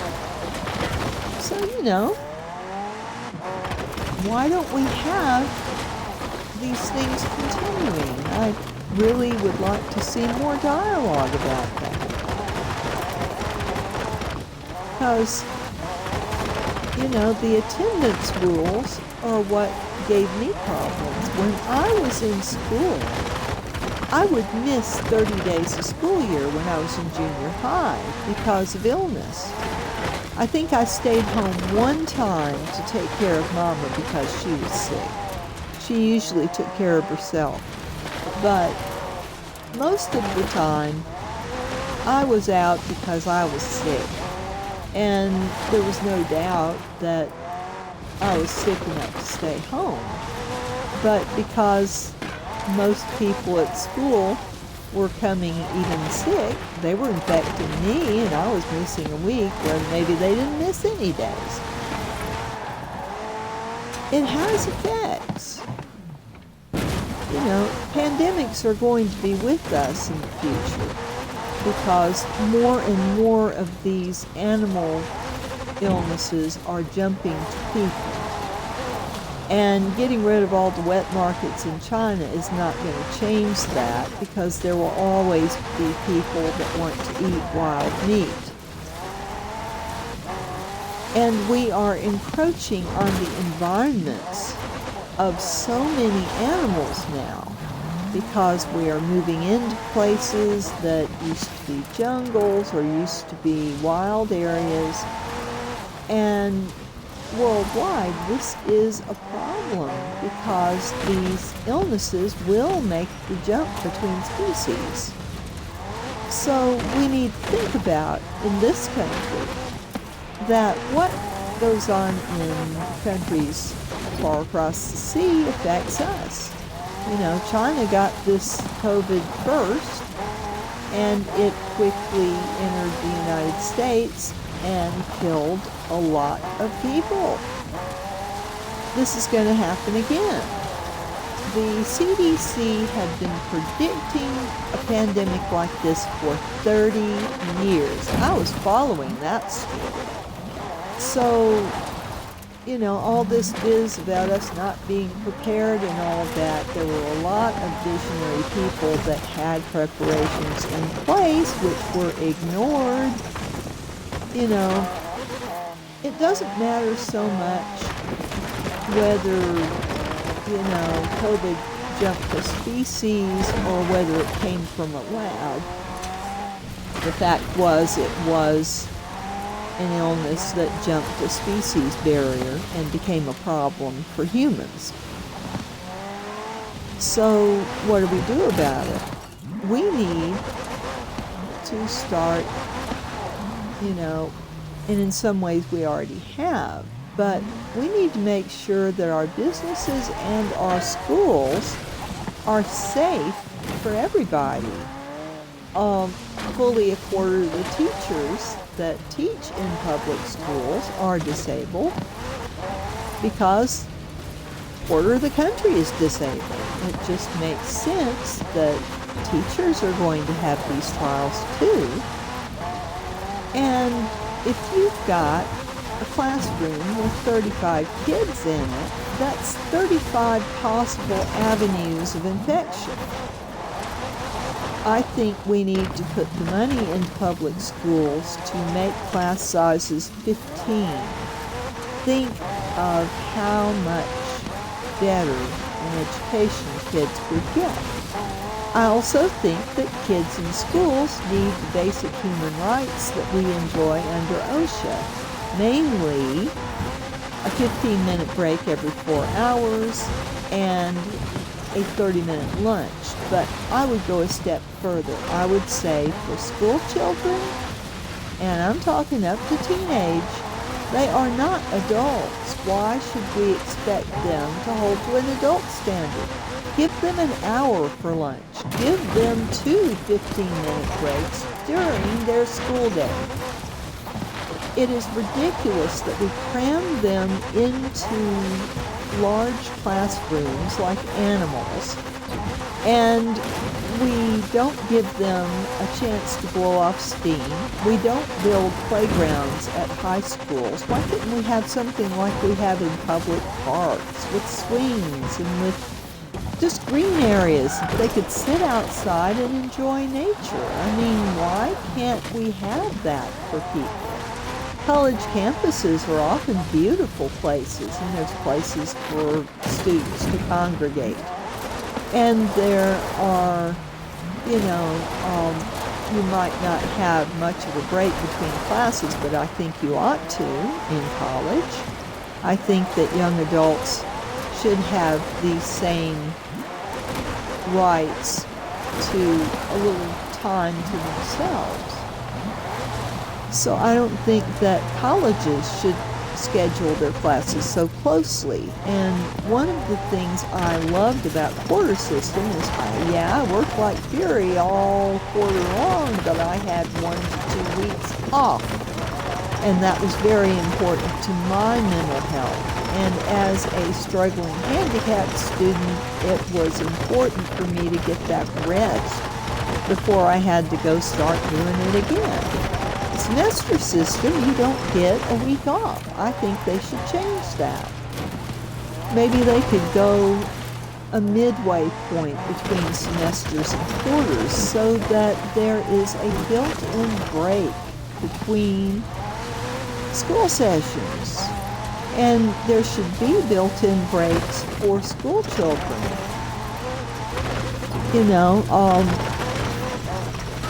I had the opportunity when Maggie was in school to experience year-round school. Now, there are a lot of people that say, oh, heavens, you shouldn't have school year-round, but there are many advantages to having year-round school. The main advantage to that is that you don't have to repeat teaching the first 6 weeks. Because when you're out for the summer, they've forgotten everything, you've got to review it. So you spend the first 6 weeks in review. You don't have to do that with year-round school. And there is still time for vacations for those parents worried about that sort of thing. you still have a week or two. You may not have a whole month, but, why can't you provide for schooling so that people who want to take long vacations can? They can just do the schooling remotely. Why can't they do that? And we've proven that we can do online school, although it wasn't putting its best foot forward because it was rushed and, a lot of teachers who had never taught online all of a sudden were teaching online school. It takes just as much preparation for online as it does for regular school, and in fact may have a little more. I'm not a teacher, but I'd love to hear some input from teachers on that. But my master plan would be, instead of the way we do school now, we are teaching preschoolers to count and know their colors and all that, and that's the thrust of the preschool programs in schools. I think that's ridiculous. Yeah, you can have learning like that going on, but the main thing that you want to teach kids between the ages of 3 and 10 is how to get along with each other. You talk about, in middle school we have all these fights, so we have to take away recess and we have to, and all this stuff. Well, if you taught kids at an early age how to solve problems besides fighting, you would have a leg up on middle school and high school. You would not have the violence that you often have. And even at the elementary school level, there is violence. Why are we not teaching our children how to solve things peaceably? We need to get psychologists in there, not school psychologists. School psychologists are no more than test givers. They are experimental psychologists. We don't want that. We want to have therapy available to every student in school. We have suicide rates that are totally unacceptable among the middle school and high school populations and on into colleges. It's a bad problem in our country, and I see the main cause as lack of socialization early. We need to be concentrating on teaching our kids how to get along with each other. And parents do their best, but really it needs to be a school-wide thing, which leads to the disparities between school systems. County by county does not work. You move to another county, you might be ahead, you might be behind. And it's crazy. I think there should be coordination between all states as far as the core curriculum and what is required. There should be flexibility for parents who want to homeschool. What if you don't want to teach earth science in 8th grade? What if you want to do the Montessori method and let your kid decide what they learn? As long as there are certain things that children are taught everywhere, whether private school, public school, or homeschool, as long as they can balance a checkbook, figure out simple interests, my radical thing would be to quit teaching kids algebra, because very few of them, if any, are going to use that on the job. Why teach them something that takes a lot of effort to keep the skills up? Because if you don't do it, you lose it. It's like foreign languages. If you do not use them, you forget your vocabulary, and you may still have the basic grammar rules. I could not carry on a conversation with somebody who spoke only German, for example, and I took 4 quarters of German in college. I made 2 B's and 2 C's. I never was really good at it, but I certainly learned a lot of vocabulary and a lot of grammar, and I was able to write in it pretty well. But, you know, if you don't use it, you lose it.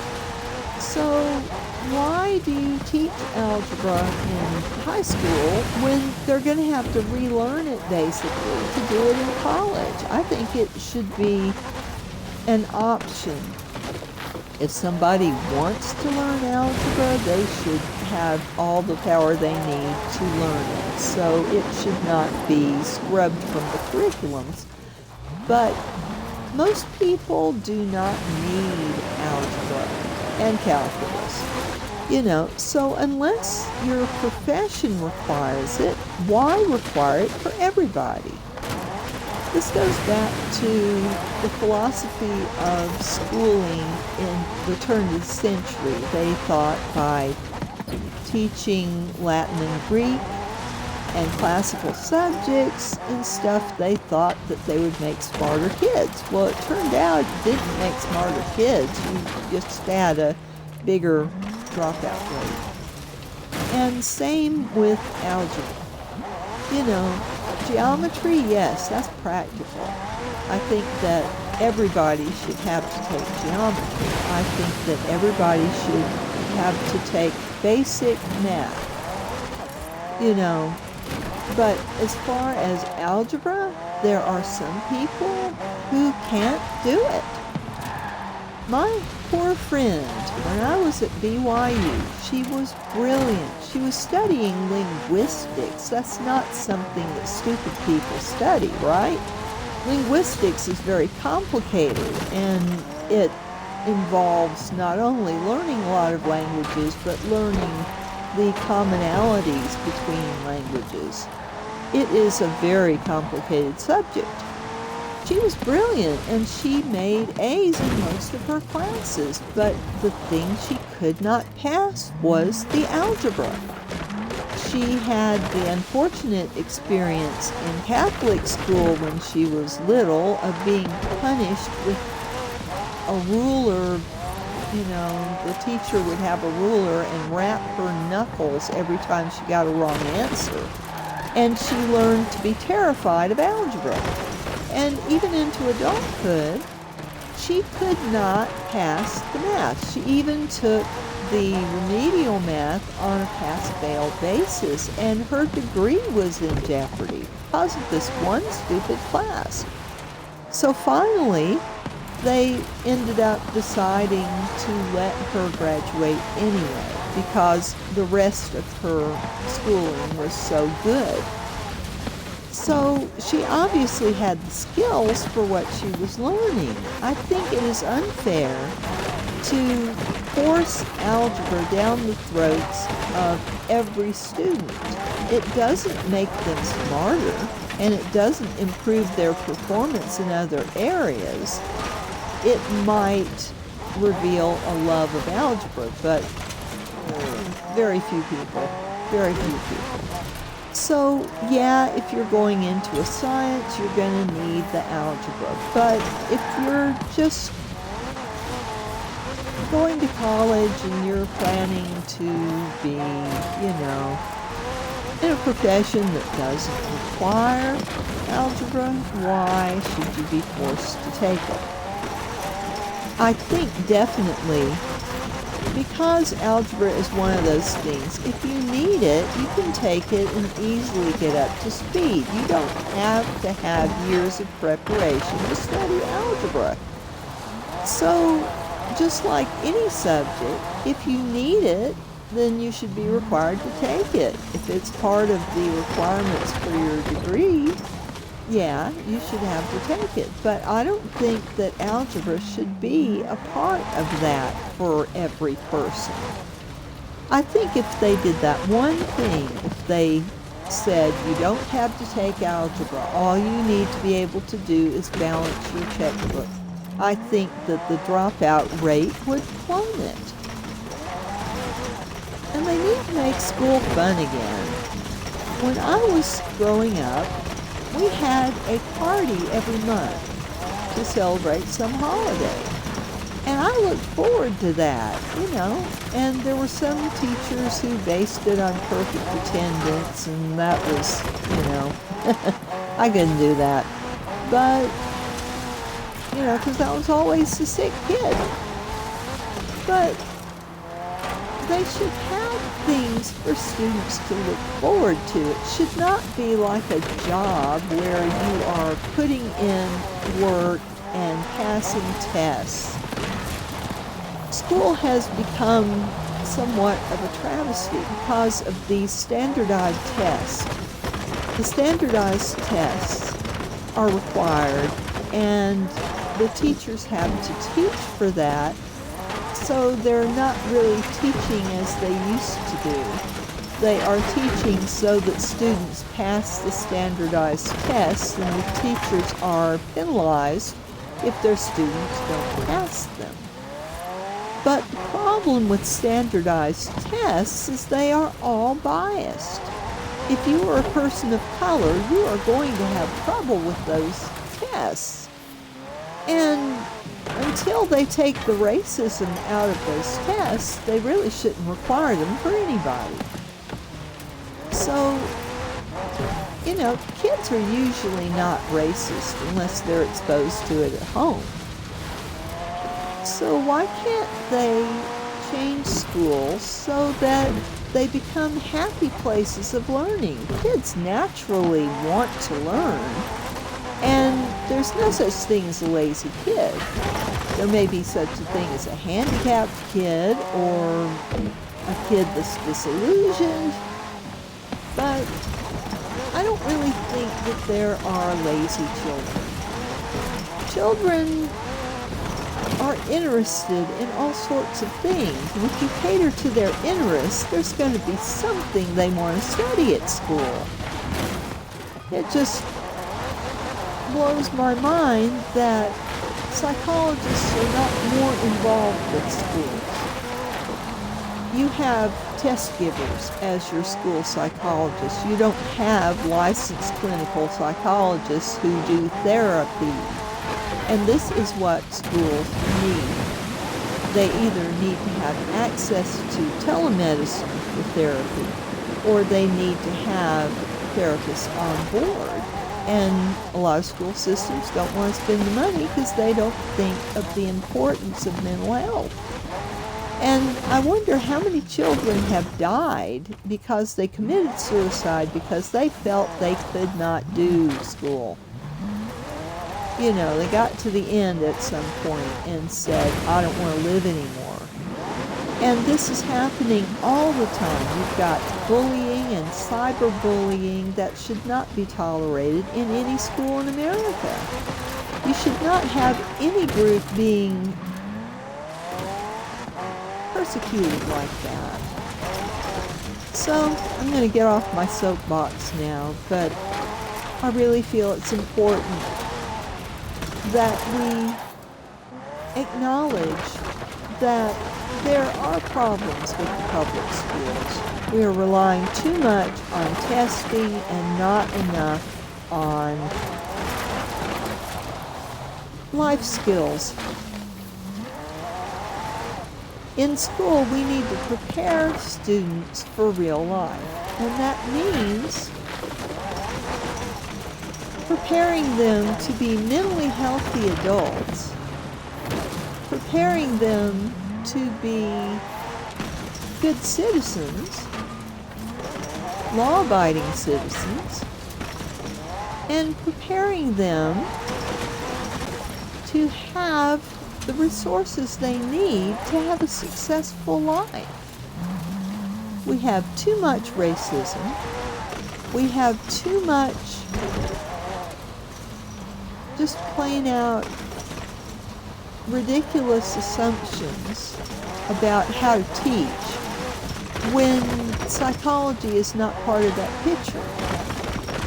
When does it make sense to punish the whole class because somebody spoke out and nobody wants to rat on their friends? Yet that is part and parcel of every classroom in the country just about. Why? Why shame the whole class because somebody misbehaved? And kids are gonna misbehave. So why do teachers think it's abnormal for kids to misbehave? Of course they're gonna misbehave. But punishing the whole class because one misbehaved is teaching them that it's okay not to be loyal to your friends. And you shouldn't have to choose between that and, whatever. You should not have to be, expected to tell the teacher everything. You should have some rights to privacy as a kid. And I know that's probably a radical idea, but hey, kids have a sense of, they want to do things that won't hurt their friends. They want to protect their friends. And that's a normal part of any group. So if you're expecting that they're just going to drop their loyalty to their friends and tell you, no matter how much you punish them, they will never tell you who did it. Because they're not going to stand up under the, if they do rat on their friends, they're going to pay for it, maybe with their life, when gangs are in schools, You can't know what a kid is going through. They're like little icebergs. Really, they can have stuff going on that even their parents are not aware of. And it's just, they need to have psychologists involved in planning curriculums, and it really needs to be done at the state level or maybe even the federal level. I think that the time of having school in every county separate and changing the requirements and everything, and it's so different when you go to another county. We're a mobile society. We move, and a kid might be way behind in another county because they have different standards. There should be the same standards for every county in the country. So you could pick up school where you left off, or easily, figure out what classes to take, or, be able to pass tests and not feel like your whole time at school was just a waste because you don't have those expertises that one school system says you need, and then you get in another school system, maybe they've got a whole different way of teaching it. I remember when the new math came around in the 60s, and my parents were like, well, I don't know how to teach you this way. And I'd show them the way the teacher showed me, and they're like, this doesn't make any sense at all. So you make parents unable to help kids at home by having all these weird things, and basically I felt like a lab rat all the way through school because the school system was constantly trying the newest, best methods. And really, you don't need to do that to kids. We changed methods in the middle of, in the middle of stuff so many times. And it was the same county that I went to school in, but they were changing the methods all the time. So my mother couldn't help me with my classes. I was basically on my own. At your destination. So it's really hard to expect kids to be able to adapt that much between school systems. If they move out of their school system and go to a different school system, and they're totally lost because they're not teaching the same way. That's not how school should be. I think that we should have we already have national guidelines, but we need to take that a step further. We need to ensure that when schools have athletic programs and they pull in a lot of money, that money is distributed totally in the counties that those kids are from. It should be distributed to all the schools, not just having one school with all these rich people things and poor schools in the neighboring district that don't have anything. You've got the revenue, why not just pool it and use it for the good of all schools in the system? It doesn't make sense to me. This is another area that racism is perpetuated. So this whole thing has been a rant about racism, unfairness to disabled people, and a lot of social issues. So I hope that it has made you think a little bit. But my main purpose on this channel is not to get all political, but in a way, disability is political. You know, if you've got injustices going on against disabled people, then you kind of have to talk politics to have a dialogue. When you've got division in the country like you have right now, it's very difficult to get anything done that's going to be lasting and help all these disabled people. You don't want to help disabled people at the expense of the normal people. And I'm not saying that my minority is better than your minority, is better than whatever, no. But I'm saying that the playing field should be equal. When you've got a quarter of the people in the country who are not equal to the other three-fourths, then you need an equalization to bring the whole country into equilibrium. If you're not handicapped, you probably know somebody with a handicap, and maybe you don't think much about what their daily life is like, but maybe you should. You know, and we handicapped people, we've got our nose to the ground, and we've got a certain set of handicaps or a certain handicap, and maybe we don't think about how hard it is for people with other handicaps. So we need to all have an awareness of disability and mental and physical illness contributes to this in this country. You know, one of our guaranteed rights under the Constitution is the pursuit of happiness. So we need to all pursue happiness together. And how can we do that if one group is disenfranchised from happiness? You know, you need to have a fair system. Life is not guaranteed to be fair, but there are things you can do to equalize the equation, so maybe it's more fair than it was.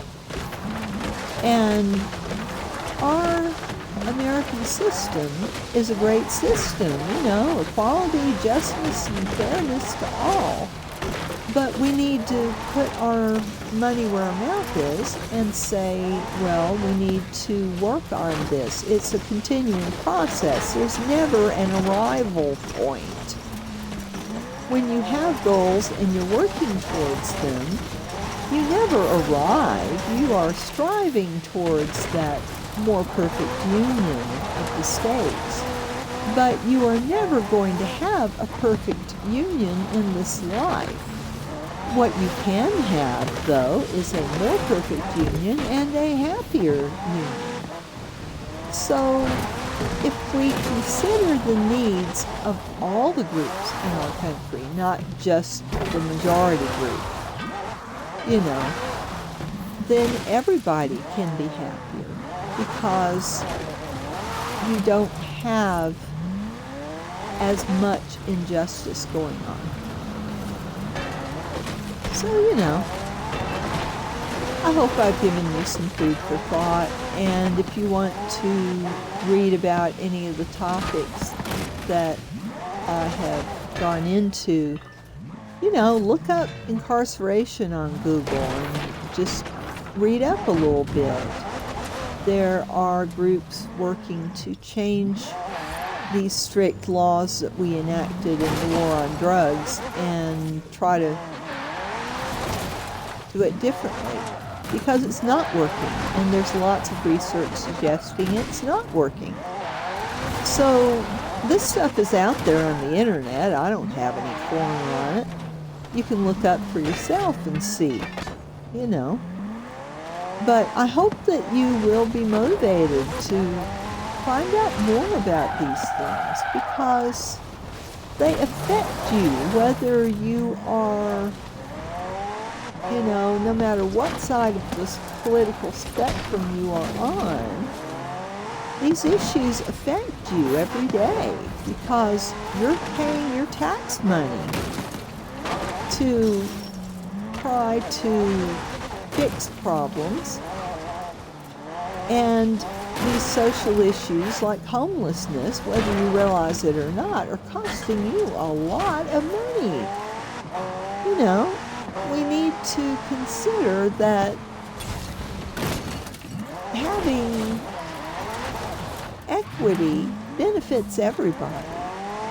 If you have an equal stake in everything, if you've got black people having the same educational abilities as white people, if you've got people of color having the same rights where the police are concerned, if you've got police who are more fair, then that benefits everybody. That benefits you too. If you happen to be in the wrong place in the wrong time and get arrested, wouldn't you want to feel like the justice system is going to work for you, an innocent person? But if we have a state where people can be arrested for no good reason except they've got a different color skin, and there are basic assumptions about people with different color skin, which are probably not true, because assumptions make a you-know-what out of you and me, as my dad used to say. I can't really repeat that, but look at the word. You don't want to just assume things. You want to look them up. There are studies. Look them up. Read them. Find out what's really going on. Don't just go by whatever government leader or religious leader says. Go and look up things, because there's stuff out there to help you understand what's going on.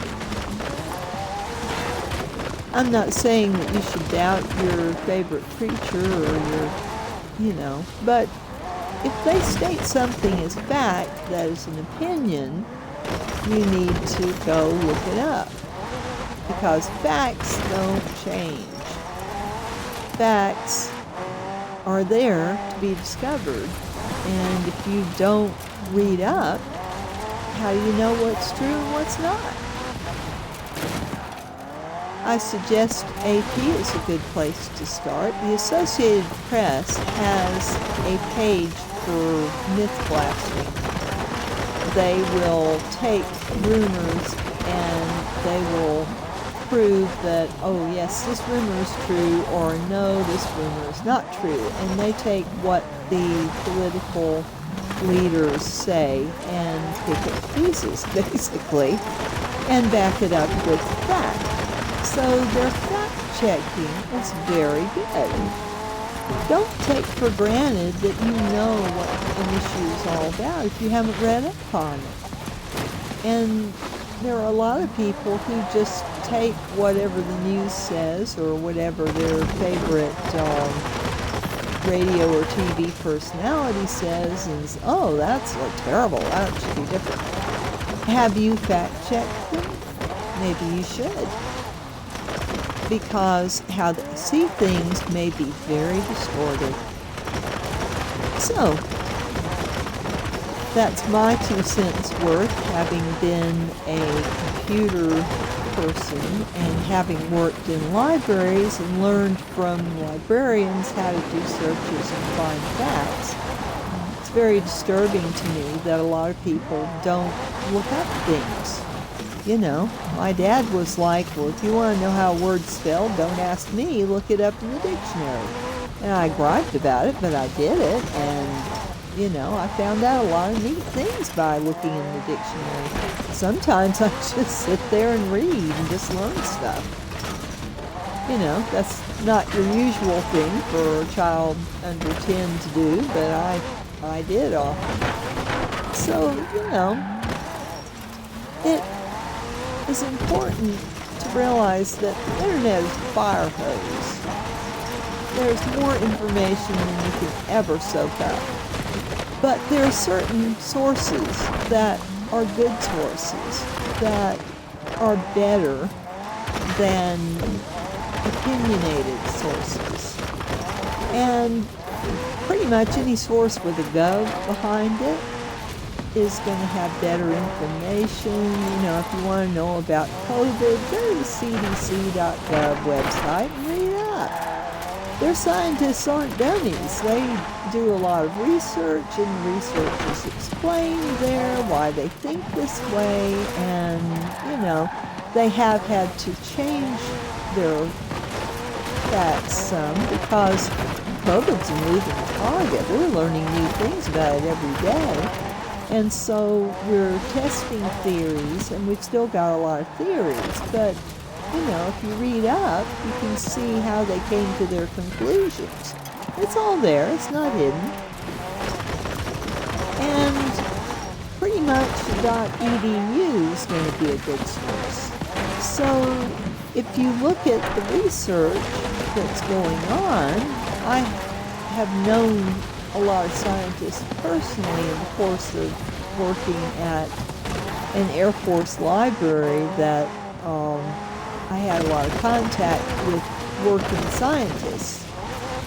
It was fascinating hearing about, now they weren't talking about what they were doing. A lot of it was proprietary or maybe government secrets, so I was not allowed to ask. But I could ask about other things that were public. You know, NASA reports are pretty much all, there are very few that are proprietary, or, you know, the vast majority of NASA reports, anybody can check them out and read them. And I did. I took a lot of those home and read them, particularly one called The Case for Mars, which later became a popular book. Talking about what raw materials are on the moon and Mars, and how we could use them to make a livable base. And a lot of that research is still going on. So, you know, there's a lot to be learned by internet searches, but you got to be careful where you get your information from. And there are certain news sources that are very opinionated and don't really pass for real news. So, you know, you want to be careful of your sources. Remember, if you went to college, you probably were taught the difference between good sources and not good sources. If you have any questions about that, there are plenty of internet sources for teaching you the difference between a good source and a not good source. And if you follow those guidelines, you will find a lot better information than maybe what you've been getting.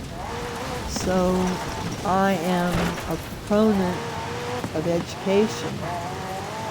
Learning should be lifelong. I never go a day without looking up something on the internet that I'm curious about.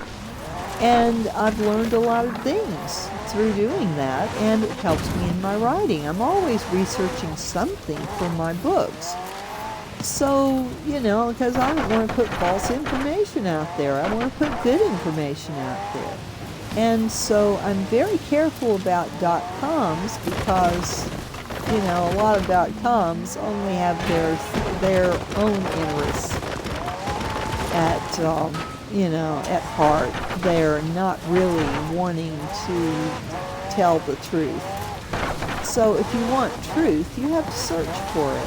And you're going to find it mostly with EDUs and govs, because that's what our taxpayer dollars are going for as far as the .govs. Our taxpayer dollars are funding research. The Department of Education, ed.gov, has lots of studies that suggest that we are putting kids in school too early. So we really need to pay attention to stuff like that, especially if you're an educator. You need to think about, are we really putting the money where it needs to be to serve all students, not just a subset? So, there's a lot you can learn, and the internet is full of opinions, but opinions don't matter worth a hill of beans. What matters is what is true. So if you go down these rabbit holes and you start doubting what the truth is, then you're not going to believe in anything. It's just going to make your life a mess. You need to learn how to research things, and the best thing is to tell whether what you're reading is an opinion or not. Basic stuff like that. So read up, find out what good sources are, and then go from there. Never stop learning, because if you've got a disability, you really want to learn more about that disability and how society is dealing with disability. And you might need to get political. just saying, because things are not going to change on their own, and legislation is the best way to get that done if you can convince somebody. So, enough about real life. I've been enjoying putting up fences, and I think I probably have enough points to get the rest of my perks. And I think I do. So that hasn't been a total waste of time. But I didn't mean to get all political on you, but I just want to say that too many people are assuming things are true that are not true. And if you really want to know what's true, you got to know how to do internet research. And I know how to do internet research because I'm an author. You live in... You cannot come up with a science fiction theory without knowing what the research says and what theories are out there. So I've had to do a whole bunch of research for my science fiction writing. Oh, yay! I wanted this! Yay! Cool! Well, I'm happy. I got something I really, really wanted. Oh, I wish I'd get the six-wheeler instead of a gray pea coat. I don't like gray much. It is classy, but I don't like it much. Let me see. What have I got? La la la. Before I go, I'm going to look at my avatar. Where's my avatar? I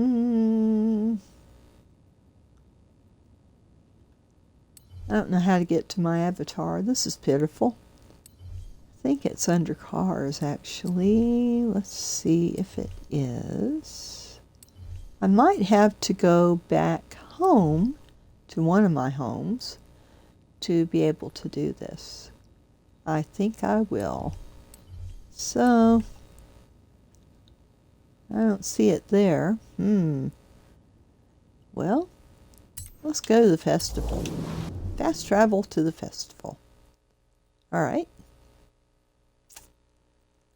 And I hope you've enjoyed your Memorial Day. I have been rather sad because, as I said earlier in my live stream, my son died on this day in 1988. So I am rather sad today and thinking about a lot of things, the injustices of life and,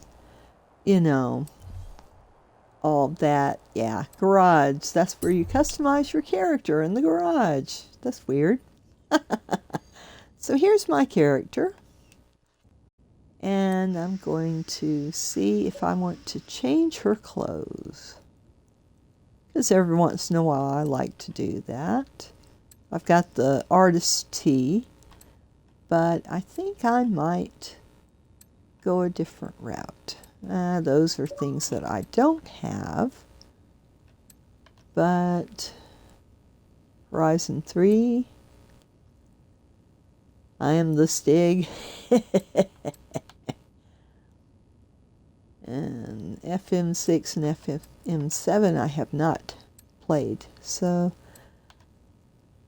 silver waistcoat. Ooh, that's shiny. But, let's see. What do I want? Pink waistcoat? I like that. And it matches the hat. It matches the hat. Or the Galaxy sweater. I love the Galaxy stuff. I wish I'd get more of that. Yeah.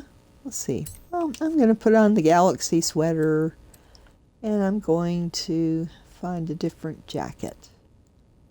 Let's see. I have a unicorn bomber.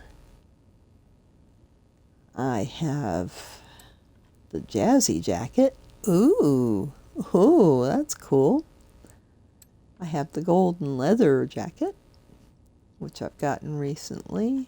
And there's all these other things.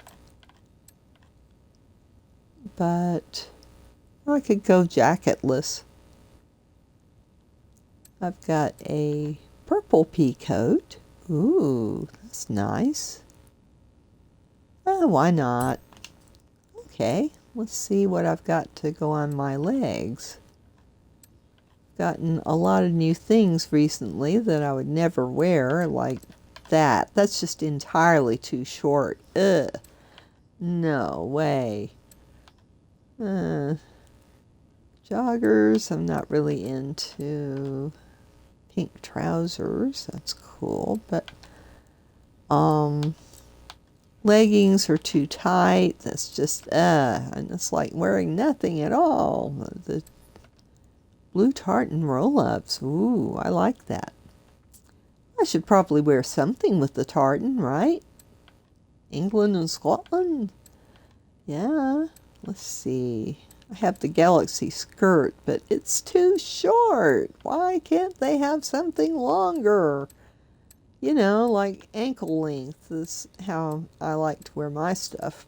Or, below the knee. Below the knee. Midi length. That's what I like. Those are a little longer, but not really long enough for me. I like Bermudas. So, let's see. Got red chinos. Got white chinos. That looks pretty nice. Let's see. Regular jeans.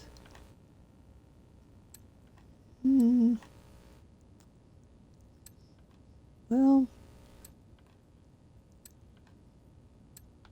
navy trousers. That kind of goes with that better. I like the pink trousers, but really the navy trousers are more... I don't like that. Let's see. Yeah.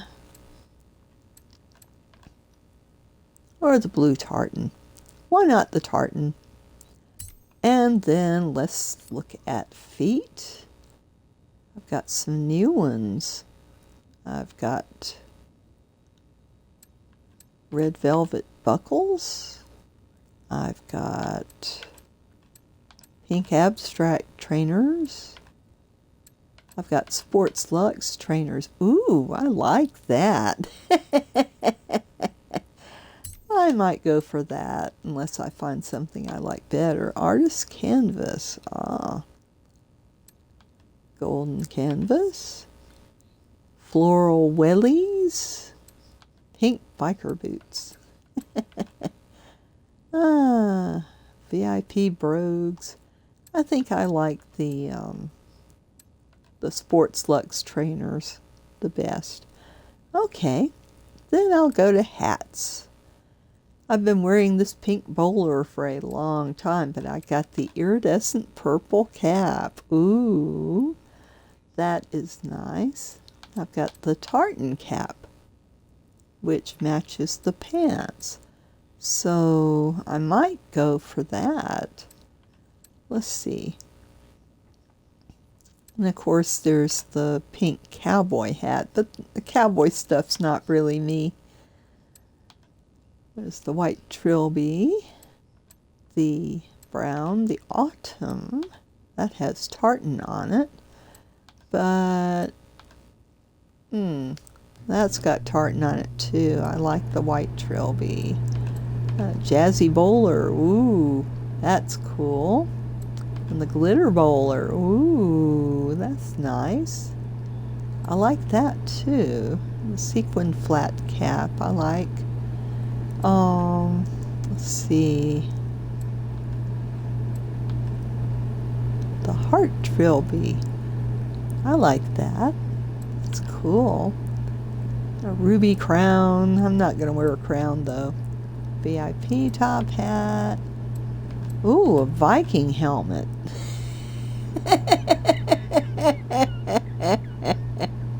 That is awesome. But no, I don't think I'll be a Viking. I think I'll go for maybe that. Let's see how it, the glitter. I like that. There's the silver bowler. It's more gray. I like the trilby, but I like the bowler too. That's just cool. That more matches the galaxy outfit. So let's see. But there's the iridescent purple cap. And that is really nice. I like that. So maybe I'll go with that. Okay. Cool. Neat stuff. Alright. And I'm gonna stick with my pink aviators. I don't know. I might let my eyes show.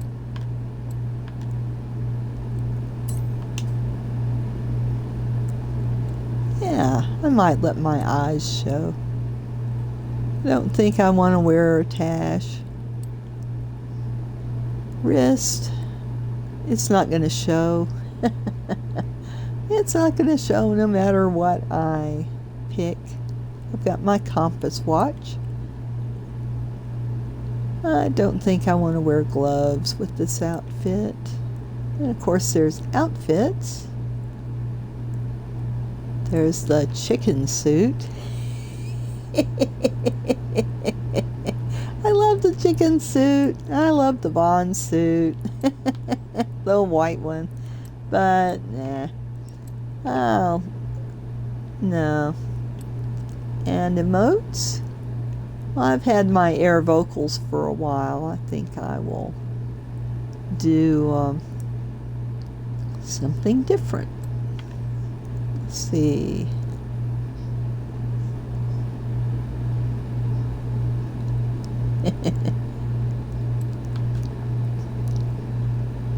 The Macarena.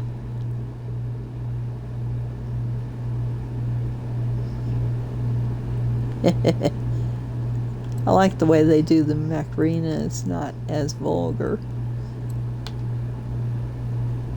Ooh, I like that, the two-step. And of course, YMCA.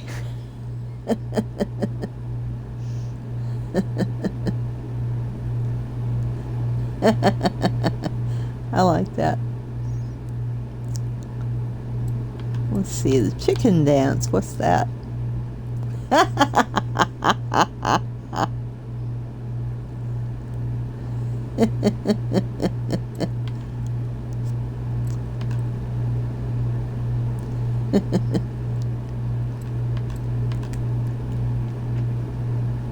And Karate Master. Ooh.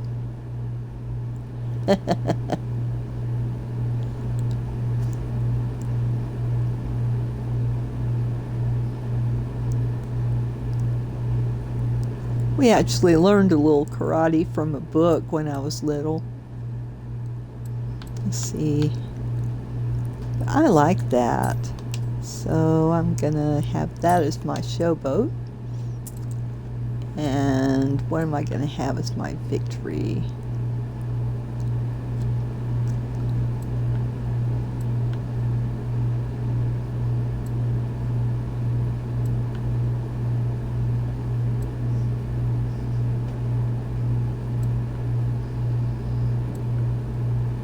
Let's see.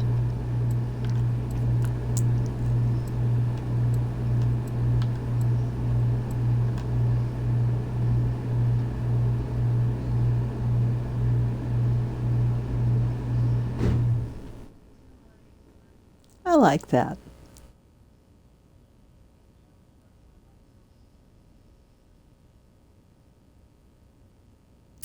Why not? I'll make that my victory dance. Okay.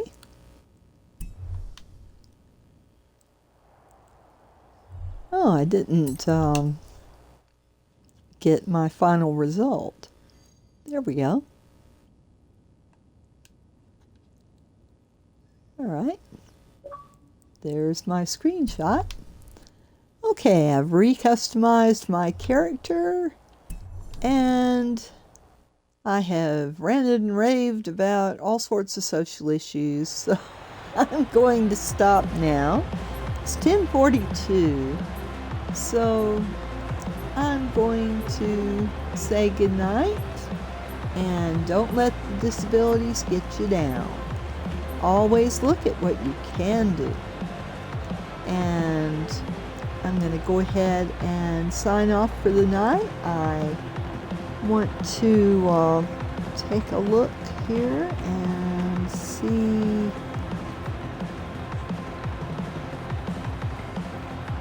who's with me. Believers, good to see you back tonight, and hope that you will come back and join me another night. I'll be here tomorrow night as usual at 8 o'clock, and I will see you later. Have a good night, and best wishes to you. Going over to Twitch and signing off now.